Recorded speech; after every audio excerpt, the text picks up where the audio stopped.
আল্লাহ রাব্বুল আলামিন বললেন, বান্দারে এমন একটি কোরআন আল কারীম আমি নাজিল করলাম, এই পৃথিবীতে কোন প্রাবন্ধিক যদি একটা গ্রন্থ রচনা করে, কোন কবি যদি একটা তার কবিতার বই রচনা করে, কোন গল্পকার যদি একটা গল্প রচনা করে, বইয়ের প্রথমেই লিখে দেয় আমি যে কিতাবটা, যে বইটা লিখেছি এর মধ্যে ভুল থাকতে পারে, কিন্তু এর মধ্যে যদি ভুল থাকে আমাদেরকে জানাবেন, পরবর্তী সংস্কারের মধ্যে এইটা সংশোধন করা হবে। কথা বলেন ঠিক কিনা? কিন্তু আল্লাহ রাব্বুল আলামিন এমন একটা কোরআন আল কারীম আল্লাহ দান করলেন, এমন একটা কোরআন আল্লাহ পাক নাজিল করে দিলেন। আল্লাহ পাক প্রথমেই গোটা পৃথিবীর মানুষের কাছে চ্যালেঞ্জ ছুড়ে দিলেন, বান্দারে এমন একটি কিতাব আমি আল্লাহ নাজিল করলাম, এই কোরআনের মধ্যে কোনো ভুল নাই, এই কোরআনের মধ্যে কোনো সন্দেহ নাই। জোরে বলেন সুবহানাল্লাহ। আমার মুসলমান ভাইরা ভালো করে লক্ষ্য করেন, এই কোরআনের ভুল ধরার জন্য যুগে যুগে যত ইহুদি, যত কাফেরেরা অপপ্রচেষ্টা চালিয়েছে, কোরআনের ভুল ধরার জন্য যত রিসার্চ করেছে, আল্লাহ রাব্বুল আলামিন তাদেরকে ঈমান নামক দৌলত দিয়ে, আল্লাহ কালিমা পড়িয়ে তাদেরকে জান্নাতি বানিয়েছে। জোরে বলেন সুবহানাল্লাহ। ফ্রান্সের একজন প্রেসিডেন্ট ছিলেন ডক্টর মরিস বুকাইলি, তিনি একজন সার্জন। এই ডক্টর মরিস বুকাইলি তিনি ইসলাম কবুল করেছে কোরআনের ভুল ধরতে এসে। কেমন করে তিনি কোরআনের ভুল ধরতে এসে নিজের জীবনের পরিবর্তন করলো। ও আমার মুসলমান ভাইয়েরা, একবার ফ্রান্সের একটা ডাক্তারির গ্রুপ তারা চিন্তা করলো প্রত্নতাত্ত্বিক গবেষণার জন্য ফ্রান্সের প্রেসিডেন্ট, মিশরের প্রেসিডেন্টের কাছে চিঠি লিখলেন যে ফেরাউনের যে লাশটা রয়েছে আমাদের দেশে সেইগুলো পাঠায় দাও, ফেরাউনের লাশটা পাঠায় দাও, আমরা প্রত্নতাত্ত্বিক গবেষণার জন্য ফেরাউনের লাশটাকে আমরা রিসার্চ করতে চাই।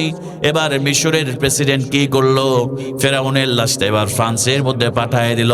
ফ্রান্সে পাঠানোর পর এবার ফেরাউনের লাশটাকে এবার একটা হাসপাতালের মধ্যে নিয়ে যাওয়া হলো, একটা স্পেশাল কক্ষের মধ্যে নিয়ে যাওয়ার পরে একটা কমিটি গঠন করা হলো। ডাক্তারদের একটা কমিটি গঠন করার পরে ডক্টর মরিস বুকাইলিকে ওই দলের প্রধান বানিয়ে দিলেন। প্রধান বানিয়ে দেওয়ার পরে এবার রিসার্চ শুরু হয়ে গেল। আমার প্রিয় ভাইয়েরা, কোরআন কেমন করে দামি বানায় দেয় ভালো করে শুনেন। এই ডক্টর মরিস বুকাইলি, এই কোরআন তখনও তিনি কোরআন সম্পর্কে কোনো ধারণা নাই। এই ডক্টর মরিস বুকাইলি দীর্ঘদিন গবেষণা করলো, গবেষণা করার পরে এবার তিনি অনেক টাকা ডলার খরচ করলেন। খরচ করার পরে এবার তিনি যেদিন তথ্য প্রদান করলেন, তিনি তথ্য দিয়ে দিলেন এই ফেরাউনকে লোহিত সাগরের মধ্যে ফেরাউন ডুবে মারা গিয়েছিল। পাশে একজন মুসলমান ছিল, সে বলল, আপনি এই কথাটা বলার জন্য আজকে কয়েকদিন যাবত, কয়েক মাস আপনি রিসার্চ করছেন, হাজার হাজার ডলার আপনি খরচ করেছেন, আর মুসলমানদের একটা কিতাব আছে, একটা কোরআন আছে, এই কোরআনের মধ্যে এই তত্ত্বটা ১৫০০ বছর আগে আল্লাহ তুলে দিয়েছে। জোরে বলেন সুবহানাল্লাহ। ডক্টর মরিস বুকাইলি আশ্চর্য হয়ে গেল, কি বলেন এইটা? এই ফেরাউনের লাশ লোহিত সাগরে ডুবে মারা গিয়েছে, এটা রিসার্চ করার জন্য এত ডলার খরচ করলাম, এত টাকা খরচ করলাম, এত সময় ব্যয় করলাম, আর আপনি এটা কি তত্ত্ব দিলেন মুসলমানদের কোরআনের মধ্যে এটা রয়েছে? তিনি আশ্চর্য হয়ে গেলেন। এবার আশ্চর্য হয়ে তিনি চিন্তা করলেন, কখনো নয়, এটা হতে পারে না, এই কোরআনের মধ্যে এটা থাকতে পারে না। তিনি চিন্তা করলেন কোরআনের মধ্যে ভুল আছে, আমি এই কোরআনের মধ্যে ভুল আমি বের করে ছাড়বো। এবার ডক্টর মরিস বুকাইলি ফ্রান্সিস ভাষায়, ফ্রান্সিস ট্রান্সলেট করা একটা কোরআনের পাণ্ডুলিপি তিনি হাতে তুলে নিলেন আর পড়তে শুরু করলেন। তিনি চিন্তা করলেন, এইটা পড়ে আমি কোরআনের ভুল ধরে মুসলমানদের মাথাটা গোটা পৃথিবীর কাছে আমি নত বানায় দেব। জোরে বলেন নাউজুবিল্লাহ। কিন্তু ডক্টর মরিস বুকাইলি তিনি ফ্রান্সিস ভাষায় কোরআন পড়ে, কোরআনের অনুবাদ পড়ে তিনি কোনো ভুল খুঁজে পেলেন না। এবার তিনি ইংরেজিতে অনুবাদ করা একটা কিতাব হাতে তুলে নিলেন। এবার আল্লাহর কোরআন ইংরেজি ভাষায় তিনি পড়তে শুরু করলেন।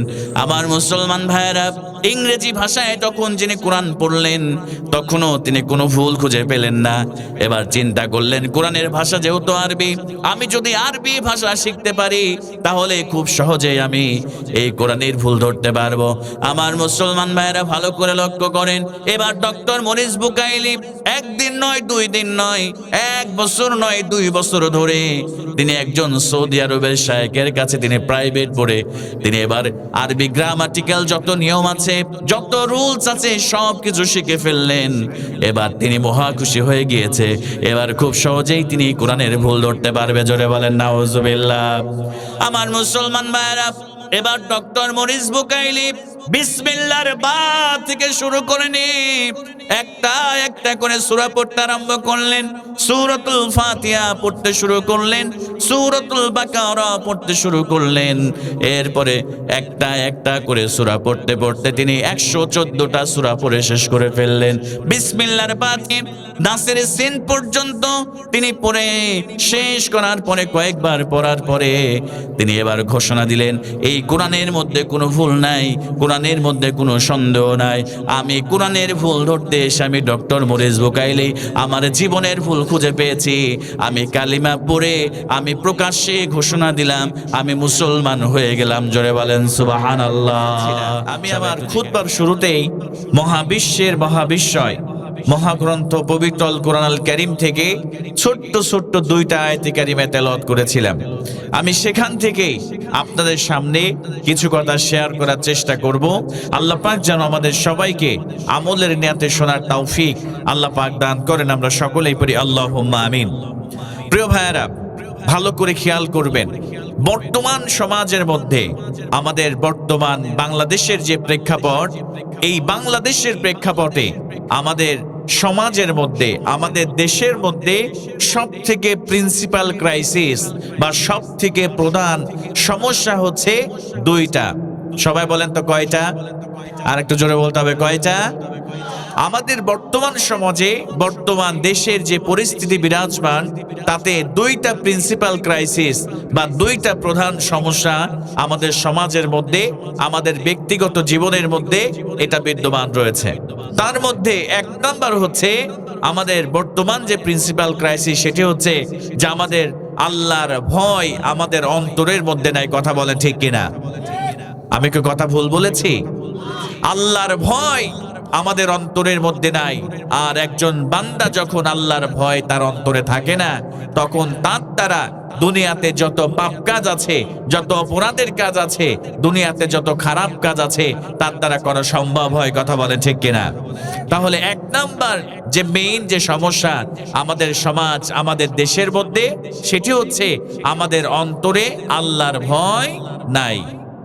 আর নাম্বার 2 নাম্বার যে প্রিন্সিপাল ক্রাইসিস বা প্রধান সমস্যা, সেটি হচ্ছে আমাদের সত্যের চর্চা কমে গিয়েছে, আমাদের মিথ্যার অভ্যাস বেড়ে গিয়েছে। কথা বলেন ঠিক কিনা?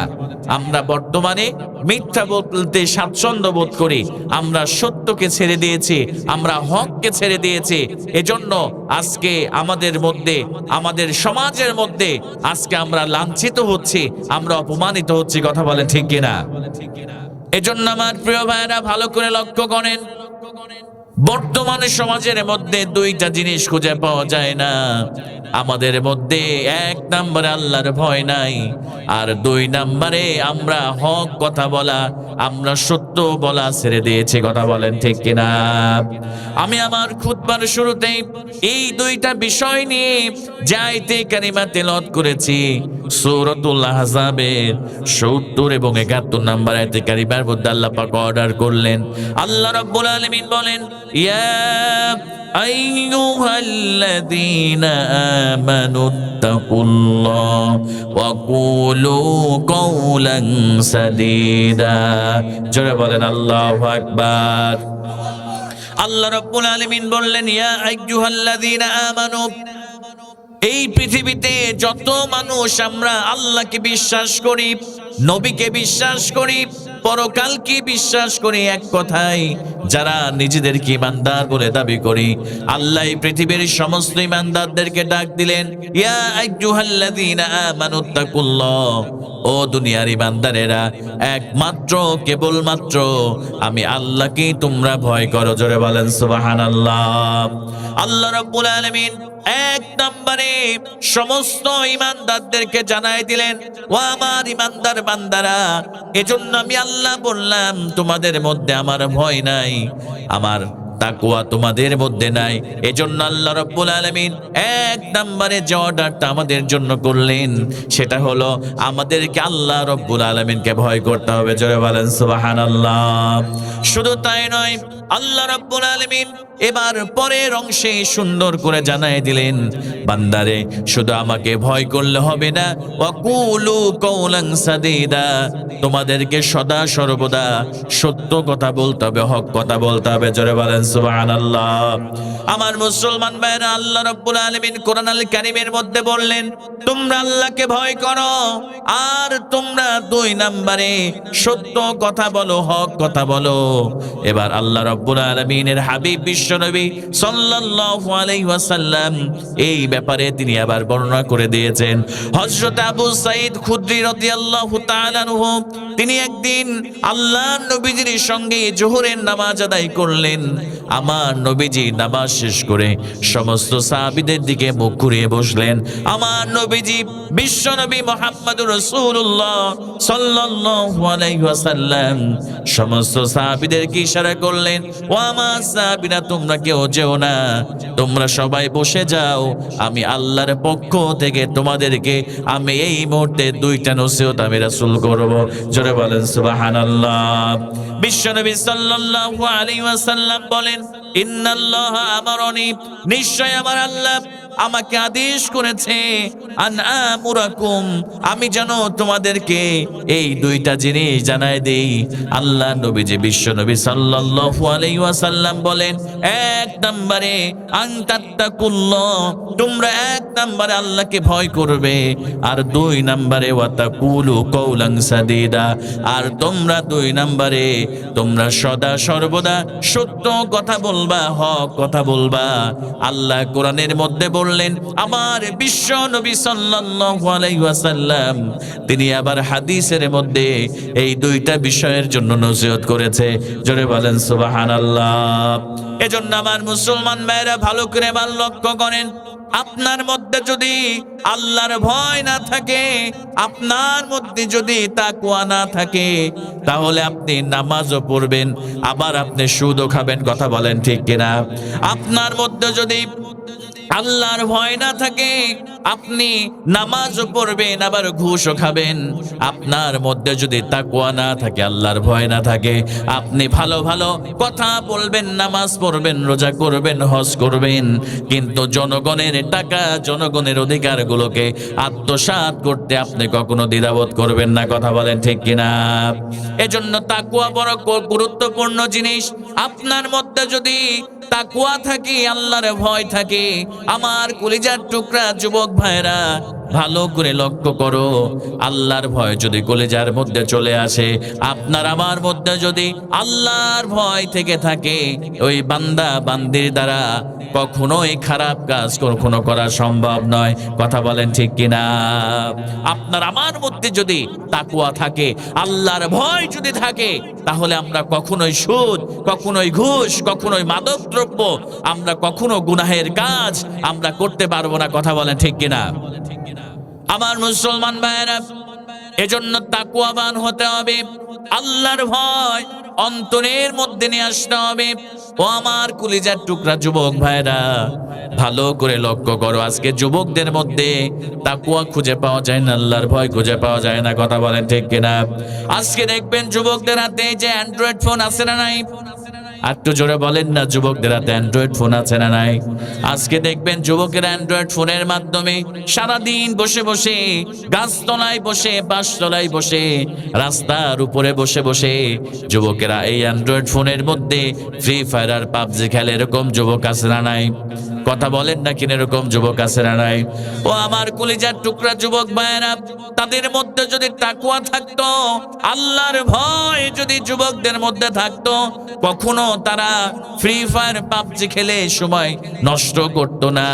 মসজিদে যখন মুয়াজ্জিন আযান দিয়ে দিত, সঙ্গে সঙ্গে ওযু করে সুন্দর করে উত্তম পোশাক পরে তারা মসজিদের মধ্যে তারা রওনা হয়ে যেত। কথা বলেন ঠিক কিনা? আমার কলিজার টুকরা যুবক ভাইরা ভালো করে লক্ষ্য লক্ষ্য করো, নামাজ পড়ো না, সারাদিন ফেসবুক চালিয়ে, সারাদিন ইউটিউবে নাটক আর সিনেমা দেখে দেখে, তোমরা পর্নোগ্রাফি দেখে দেখে নিজের মূল্যবান সময়টা নষ্ট করে দিচ্ছ। আমার কলেজার টুকরা তরুণ এবং যুবক ভাইরা ভালো করে লক্ষ্য করো, আল্লাহর নবীজি বিশ্ব নবী সাল্লাল্লাহু আলাইহি ওয়াসাল্লাম একজন যুবকের ইবাদত আল্লাহ রাব্বুল আলামিনের কাছে কত দামি, আমার আল্লাহ রাব্বুল আলামিন একজন যুবকের সেজদাটা কত বেশি পছন্দ করে, আমার নবীজি সুন্দর করে হাদিসের মধ্যে জানাই দিয়েছে। বিশ্ব নবী সাল্লাল্লাহু আলাইহি ওয়াসাল্লাম বলেন, একজন যুবক যখন মসজিদের মধ্যে আজান হয়ে যায়, ভালো করে শুনেন, ইমাম সাহেব যখন হাইয়া আলাস সালাত হাইয়া আলাল ফালাহ বলে আজান দিয়ে দেয়, আল্লাহ নবীজি বিশ্ব নবী সাল্লাল্লাহু আলাইহি ওয়াসাল্লাম বললেন, একজন যুবক তখন যদি তার সমস্ত ব্যস্ততা ফেলে রেখে, সমস্ত কাজকর্ম ব্যস্ততা ফেলে রেখে যখন সুন্দর করে ওযু করবে, সুন্দর পোশাক পরিধান করে আল্লাহ রাব্বুল আলামিনের হুকুম নামাজ পড়ার জন্য মসজিদে চলে যাবে, ইমাম সাহেবের পিছনে যখন সে নামাজে দাঁড়িয়ে যাবে, নামাজে দাঁড়ানোর পরে সে যখন আল্লাহর কদমে একটা সেজদা দিয়ে দিবে, আল্লাহ নবীজি বললেন ওই যুবকের সেজদার এত দাম, আল্লাহ রাব্বুল আলামিন বললেন ওই যুবকের সেজদা দেওয়ার কারণে আল্লাহর আরশটা থরথর করে কাঁপতে থাকে। জোরে বলেন আল্লাহু আকবার। কলেজার টুকরা যুবকেরা, তুমি জানো না তোমার সেজদার কত দাম? আল্লাহর কাছে তোমার একটা সেজদার কত মূল্য? আল্লাহ নবীজি বললেন শুধু তাই নয়, আল্লাহ নবীজি এবার বললেন, আল্লাহ রাব্বুল আলামিনের যুবক বান্দারা যখন সেজদা দিয়ে দেয়, আল্লাহ রাব্বুল আলামিন সমস্ত ফেরেশতাদেরকে ডাক দিয়ে বলে, ফেরেশতারে আমার যুবক বান্দা আমার কদমে সেজদা দিয়েছে, উনজুর ইলা শাব, আমার যুবক বান্দার দিকে তুমি লক্ষ্য করো, আমার যুবক বান্দা কি বলছে, আমার পায়ে সেজদা দিয়ে আমার কদমে সেজদা দিয়ে কি বলতেছে আমারে বলো। আল্লাহ রাব্বুল আলামিনের ফেরেশতারা এবার বলে, আল্লাহ তোমার যুবক বান্দা তোমার কদমে সেজদা দিয়ে আল্লাহ রাব্বুল আলামিন সুবহান রাব্বিয়াল আলা বলছে, তোমার পবিত্রতা ঘোষণা করে, আল্লাহ তাআলা তোমার বরত্বের ঘোষণা করে। আল্লাহ রাব্বুল আলামিন এবার ফেরেশতাদেরকে ডাক দিয়ে বলে, আমার ফেরেশতারা তোমরা সাক্ষী হয়ে যাও, আমার যুবক বান্দা আমার কদমে সেজদা দিয়ে আমার পবিত্রতা ঘোষণা করে, আমার যুবক বান্দা আমার বরত্বের ঘোষণা করে, ও আমার ফেরেশতারা তোমরা সাক্ষী হয়ে যাও, আমি আল্লাহ রাব্বুল আলামিন যেহেতু আমাকে পবিত্র বলেছে, আমি আমার যুবক বান্দা সেজদা থেকে মাথা তোলার আগে আমি আল্লাহ তার জীবনের সব গুনাহ মাফ করে দিয়া আমি আল্লাহ রাব্বুল আলামিন তাকেও পবিত্র বানায় দিলাম। জোরে বলেন সুবহানাল্লাহ। আমার কলিজার টুকরা যুবক ভাইরা মনোযোগ দাও, জীবনটা পরিবর্তন হয়ে যাবে। অনেক যুবক রাতের অন্ধকারে যখন মা বাবা ঘুমিয়ে যায়, অনেক যুবক আছে ঘরের লাইটটা, ঘরের দরজাটা বন্ধ করে দিয়ে, জানালা বন্ধ করে দিয়ে, অনেক যুবক আছে এই মোবাইল ফোনের মধ্যে অশ্লীল ভিডিও দেখে, পর্নোগ্রাফি দেখে, অশ্লীল নৃত্য দেখে। এরকম যুবক আছে না নাই? কথা বলেন না কেন, এরকম যুবক আছে না নাই? আমার কলেজার টুকরা যুবকের একটাবার মনোযোগ দিয়ে শ্রবণ করো, মনটা নরম করে দাও, চোখটা বন্ধ করে একটাবার ভাবো, তুমি যখন ঘরের দরজা জানালা বন্ধ করে দিয়ে তুমি যখন পর্নোগ্রাফি দেখছো, তোমার আল্লাহ তোমাকে কত মহব্বত করে, তোমার আল্লাহ তোমাকে কত ভালোবাসে। তুমি যখন অশ্লীল নাটক, অশ্লীল সিনেমা দেখতেছো, তোমার আল্লাহ চাইলেই তোমার অক্সিজেনকে বন্ধ করে দিয়ে আল্লাহ রাব্বুল আলামিন তোমাকে সেই মুহূর্তে মৃত্যু দিয়ে দিতে পারত। কথা বলেন ঠিক কিনা? কিন্তু আল্লাহ রাব্বুল আলামিন মৃত্যু দেয় নাই। আল্লাহ তোমার জন্য যে দরজা জানালা বন্ধ করে দিয়ে তুমি হারাম কাজ করতেছো, আল্লাহর নাফরমানি করছো, আমার কলিজার টুকরা যুবক ভাইরা, তোমার আল্লাহ তোমাকে কত মহব্বত করে, তোমার আল্লাহ তোমাকে কত ভালোবাসে, ওই দরজা জানালার ফাঁক দিয়ে তোমার জন্য অক্সিজেনের ব্যবস্থা করে দিয়েছে। জোরে বলেন সুবহানাল্লাহ। এজন্য আমার কলিজার টুকরা যুবকেরা কখনো অশ্লীলতার মধ্যে গা ভাসিয়ে দিও না, কখনো মাদক দ্রব্যের মধ্যে আসক্ত হয়ে যেও না, কখনো খারাপ হারাম সম্পর্কের দিকে এগিয়ে যেও না। তুমি যদি হারাম সম্পর্ক আল্লাহর ভয় নিয়ে তুমি যদি ত্যাগ করে দাও, আল্লাহর নবী বলেছেন আল্লাহ রব্বুল আলামিন তাকে একটা নয় দুইটা জান্নাত দিয়ে আল্লাহ রব্বুল আলামিন ধন্য করে দিবে। জোরে বলেন সুবহানাল্লাহ। সবাই বলেন জান্নাত কয়টা? আরেকটু জোরে বলেন না, জান্নাত কয়টা? আল্লাহর নবী বললেন যে সমস্ত যুবকেরা আল্লাহর ভয় নিয়ে চলবে, অন্তরের মধ্যে আল্লাহর তাকওয়া নিয়ে চলবে, আল্লাহ রাব্বুল আলামিন তাকে একটা নয় দুইটা জান্নাত দিবে। আমার কলিজার টুকরা যুবক ভাইরা, আল্লাহর নবীর হাদিসের মধ্যে আল্লাহ নবী সাল্লাল্লাহু আলাইহি ওয়াসাল্লামের জামানায় বিশ্ব নবী সাল্লাল্লাহু আলাইহি ওয়াসাল্লাম যখন তিনি ইন্তেকাল করেছে, তারপরে খলিফা যখন হযরত ওমর ফারুক রাদিয়াল্লাহু তাআলা আনহু, দেখেন একজন যুবক কেমন করে দুইটা জান্নাতের মালিক হয়ে গেল। হযরতে ওমর রাদিয়াল্লাহু তাআলা আনহুর জামানায় একটা যুবক প্রত্যেক দিন 5 ওয়াক্ত নামাজ মসজিদে নববীর মধ্যে জামাতের সঙ্গে আদায় করতেন। সকাল সন্ধ্যা দুপুর তিনি কোরআন থেকে তেলাওয়াত করতেন। এত সুদর্শন সুন্দর যুবক মদিনার মধ্যে দ্বিতীয়টা আর খুঁজে পাওয়া যাবে না, এত সুন্দর ছিল ওই যুবকের। ওই যুবকটা যখন মসজিদে নববীর মধ্যে আসতেন নামাজের জন্য, ওই রাস্তার মাঝে একটা নারী ছিল, একটা সুন্দরী নারী ছিল, যুবতী ছিল। সে তখন ওই যুবককে মাঝে মাঝে তার সঙ্গে দেখা হয়ে যেত। ওই যুবককে মাঝে মাঝে বলতো, হারাম সম্পর্কের জন্য প্রেম বিনিময় করত, কিন্তু যুবক কখনো তার প্রস্তাবে রাজি হয় নাই। ওই মেয়েকে সব সময়ের জন্য বলতো, ইন্নী আখাফুল্লাহ, নিশ্চয় আমি আমার রব আল্লাহকে ভয় করি। জোরে বলেন আল্লাহু আকবার। কিন্তু আমার মুসলমান ভাইরা, কিছুদিন যায়, 15 দিন 20 দিন 1 মাস চলে যায়। এবার ওই যুবকের মধ্যে শয়তান ওয়াসওয়াসা দিতে শুরু করেছে। ওই যুবকটার মধ্যে শয়তান ওয়াসওয়াসা দিয়েছে, নফসের ধোঁকায় পড়ে সুন্দর মেয়ে যখন তাকে প্রেমের প্রস্তাব দেয়, হারাম সম্পর্কের প্রস্তাব দেয়, এবার ওই যুবকটা শয়তানের ফাঁদে পা দিয়ে ওই মেয়ের প্রেমের প্রস্তাবে সে রাজি হয়ে যায়। জোরে বলেন নাউজুবিল্লাহ। আমার মুসলমান ভাইরা, হঠাৎ করে একদিন ওই নারীটা ওই ছেলেটাকে বলল, আমার বাসায় আমার বাবা আমার মা সফরে বের হয়েছে, আজকে তুমি আমার বাসায় তুমি আসবা, তোমার সঙ্গে আমি প্রেম নিবেদন করব, তোমাকে আমি ভালোবাসা দেব। আমার কলিজার টুকরা যুবক ভাইরা মনোযোগ দাও। এই যুবকটা মহা খুশি, কারণ তার মধ্যে শয়তান ওয়াসওয়াসা দিয়েছে। এবার তিনি সন্ধ্যার পরে ওই মেয়ের বাড়িতে চলে গেলেন। এবার ওই মেয়েটা তো মদিনার মধ্যে অনেক সুন্দরী একটা মেয়ে। এবার ওই মেয়েটা সাজুগুজু করেছে। যখন ছেলেটা বাড়ির মধ্যে প্রবেশ করলো, ওই মেয়েটা আহলান ওয়া সাহলান জানিয়ে এবার তাকে ঘরের মধ্যে নিয়ে গেল। যখন ওই যুবকটা বাড়ির মধ্যে প্রবেশ করেছে, এবার যখন ওই ঘরের মধ্যে প্রবেশ করতে যাবে, আমার কলিজার টুকরা যুবকেরা ভালো করে শোনো, ওই যুবক ভাইটা তার পাটা যখন ঘরের মধ্যে দিবে, এক পা বাহিরে এক পা যখন উঁচু করেছে ঘরের মধ্যে দেওয়ার জন্য, তার সঙ্গে জেনা ব্যভিচার করার জন্য এক পা যখন ঘরের মধ্যে আগায় দিয়েছে, এবার ওই যুবকের আল্লাহর কোরআনের একটা আয়াত যখন মনে হয়ে গিয়েছে, ওই যুবকটা সঙ্গে সঙ্গে অজ্ঞান হয়ে মাটিতে লুটিয়ে পড়েছে। জোরে বলেন আল্লাহু আকবার। ওই যুবকটা যখন ঘরের মধ্যে একটা পা দিবে, ভালো করে শুনেন কেমন আল্লাহর ভয়।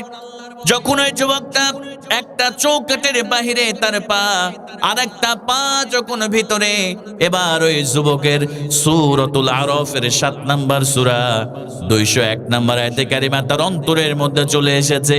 আল্লাহ রাব্বুল আলামিন অত্র আয়াতে কারিমার মধ্যে বলে দিয়েছেন, আল্লাহ রাব্বুল আলামিন বলেন, ইন্নাল্লাযীনা তাকাউ ইযা মাসসাহুম তাইফুম মিনাশ শাইতান তাযাক্কারু ফাইযা হুম মুবসিরুন। জোরে বলেন আল্লাহু আকবার। আল্লাহ রাব্বুল আলামিন বলেছেন, ইন্নাল্লাযীনা তাকাউ, নিশ্চয় যারা আল্লাহকে ভয় করবে, ইযা মাসসাহুম তাইফুম মিনাশ শাইতান, যারা আল্লাহকে ভয় করবে, শয়তান যদি তারা খারাপ কাজ করতে যায়, শয়তানের ওয়াসওয়াসায় পড়ে, নফসের ধোঁকায় পড়ে, আর সেই সময় যদি তারা আল্লাহকে স্মরণ করে, আল্লাহ তাকে ওই খারাপ কাজ থেকে আল্লাহ তাকে ফিরায় দেবে। জোরে বলেন সুবহানাল্লাহ। ওই যুবকটার যখন এই আয়াতের কথা স্মরণ হয়েছে, মনের মধ্যে চলে এসেছে, যুবকটা আল্লাহু আকবার বলে মাটির মধ্যে লুটিয়ে পড়েছে। এবার ওই মেয়েটা মনে করেছে এই যুবক বুঝি ইন্তেকাল করেছে। সেবার যুবককে টানতে টানতে তার বাড়ির সামনে রাতের অন্ধকারে ফেলে রেখে চলে গিয়েছে। এবার সকালবেলা তার বাবা নামাজের জন্য উঠেছে। এমন সময় তিনি খেয়াল করে দেখলেন ওই যুবকের মৃতদেহের মতো, লাশটার মতো তার সন্তানটা গেটের বাইরে অজ্ঞান হয়ে পড়ে আছে। এবার বাবা বিভিন্ন ভাবে তার জ্ঞান ফেরানোর চেষ্টা করলেন। এবার সন্তানটা যেহেতু অজ্ঞান হয়ে পড়ে গিয়েছিল, এবার তার জ্ঞানটা ফিরে গেল। এবার বাবাকে সব কথা খুলে বলল, আর তার বাবাকে বলল, বাবা এই যে একটা আয়াত আমাকে স্মরণ করে দেওয়ার কারণে, আল্লাহর কোরআনের একটা আয়াত স্মরণ আমার হওয়ার কারণে আমি অজ্ঞান হয়ে পড়ে গিয়েছি খারাপ কাজ করতে গিয়ে। এবার তার বাবা জিজ্ঞেস করলেন, কোন আয়াতের কারণে তুমি অজ্ঞান হয়ে গিয়েছ? এবার ওই যুবক এবার সুন্দর করে বলল, বাবা আমি সূরাতুল আরাফের 201 নম্বর আয়াত যখন আমার মনের মধ্যে এসেছে, আমি এই আয়াতটা মনে আসার পরে আমি আল্লাহর ভয়ে আমার কলিজাটা ফেটে যাওয়ার উপক্রম হয়েছিল, আমি মাটিতে অজ্ঞান হয়ে লুটিয়ে পড়েছি। এবার বাবা যখন বললেন আয়াতটা তেলাওয়াত করো, এবার ওই যুবকটা যখন দ্বিতীয়বার আয়াতটা তেলাওয়াত করেছে, সঙ্গে সঙ্গে যুবকের অন্তরের মধ্যে এতটা ভয় চলে এসেছে, এবার যুবকটা আবার আল্লাহু আকবার দিয়ে জমিনের মধ্যে পড়ে যায়, আর সঙ্গে সঙ্গে এই দুনিয়া থেকে চিরবিদায় নিয়ে চলে গিয়েছে। জোরে বলেন আল্লাহু আকবার। এবার যুবকটাকে দাফন করা হলো, কবরের মধ্যে রাখা হলো। ও কলিজার টুকরা যুবকেরা, আজকে দুনিয়ার নারীর সৌন্দর্যের মোহে পড়ে নামাজ ছেড়ে দিয়েছে। অনেক যুবকেরা নামাজ পড়ে না, কোরআন পড়ে না, অনেক যুবকেরা ভালো ভালো কাজ করে না, তারা হারাম সম্পর্কের দিকে জড়িয়ে গিয়েছে। আল্লাহ রাব্বুল আলামিনের এই গোলামকে দাফন করা হলো। কয়েকদিন যাবত হযরত ওমর রাদিয়াল্লাহু তাআলা আনহু খেয়াল করলেন যে যুবকটা প্রত্যেক দিন 5 ওয়াক্ত নামাজে মসজিদে নববীতে আসতেন, যে যুবকটা প্রত্যেক দিন এসে কোরআন পড়তেন, জিকির করতেন সকাল সন্ধ্যা, সেই যুবককে খুঁজে পাওয়া যায় না। হযরত ওমর রাদিয়াল্লাহু তাআলা আনহু খুঁজে খুঁজে যুবকের বাড়ি বের করলেন। এবার ওই যুবকের বাড়িতে চলে গেলেন। হযরত ওমর তার বাবাকে জিজ্ঞেস করলেন সমস্ত ঘটনা। হযরত ওমর রাদিয়াল্লাহু তাআলা আনহু তিনি শুনলেন। এবার তিনি ওই যুবকের কবরের পাশে তিনি চলে গেলেন। যুবকের কবরের পাশে গিয়ে তিনি চলে যাওয়ার পরে এবার যুবকের কবরকে উদ্দেশ্য করে হযরত ওমর রাদিয়াল্লাহু তাআলা আনহু কবরকে উদ্দেশ্য করে বলছে, ওয়ালিমান খাফা মাকাম রাব্বিহি জান্নাতান। আল্লাহ রাব্বুল আলামিনের ভয় নিয়ে যারা চলবে, আর আল্লাহর ভয়ে যারা জীবন দিয়ে দিবে, আল্লাহর ভয় যাদের অন্তরের মধ্যে থাকবে, আল্লাহ রাব্বুল আলামিন মারা যাওয়ার পরে পরকালে তাকে একটা নয়, আল্লাহ তাকে 2টা জান্নাত দিয়ে ধন্য করে দিবে। জোরে বলেন সুবহানাল্লাহ। হযরত ওমর ফারুক রাদিয়াল্লাহু তাআলা আনহু যখন এই আয়াত তেলাওয়াত করলেন, যারা আল্লাহর ভয় নিয়ে এই দুনিয়া থেকে বিদায় নেবে, আল্লাহ রাব্বুল আলামিন তাকে 2টা জান্নাত দান করবে। আল্লাহ রাব্বুল আলামিন এবার ওই যুবকের জবানটা কবরের মধ্যে থেকে খুলে দিয়েছে।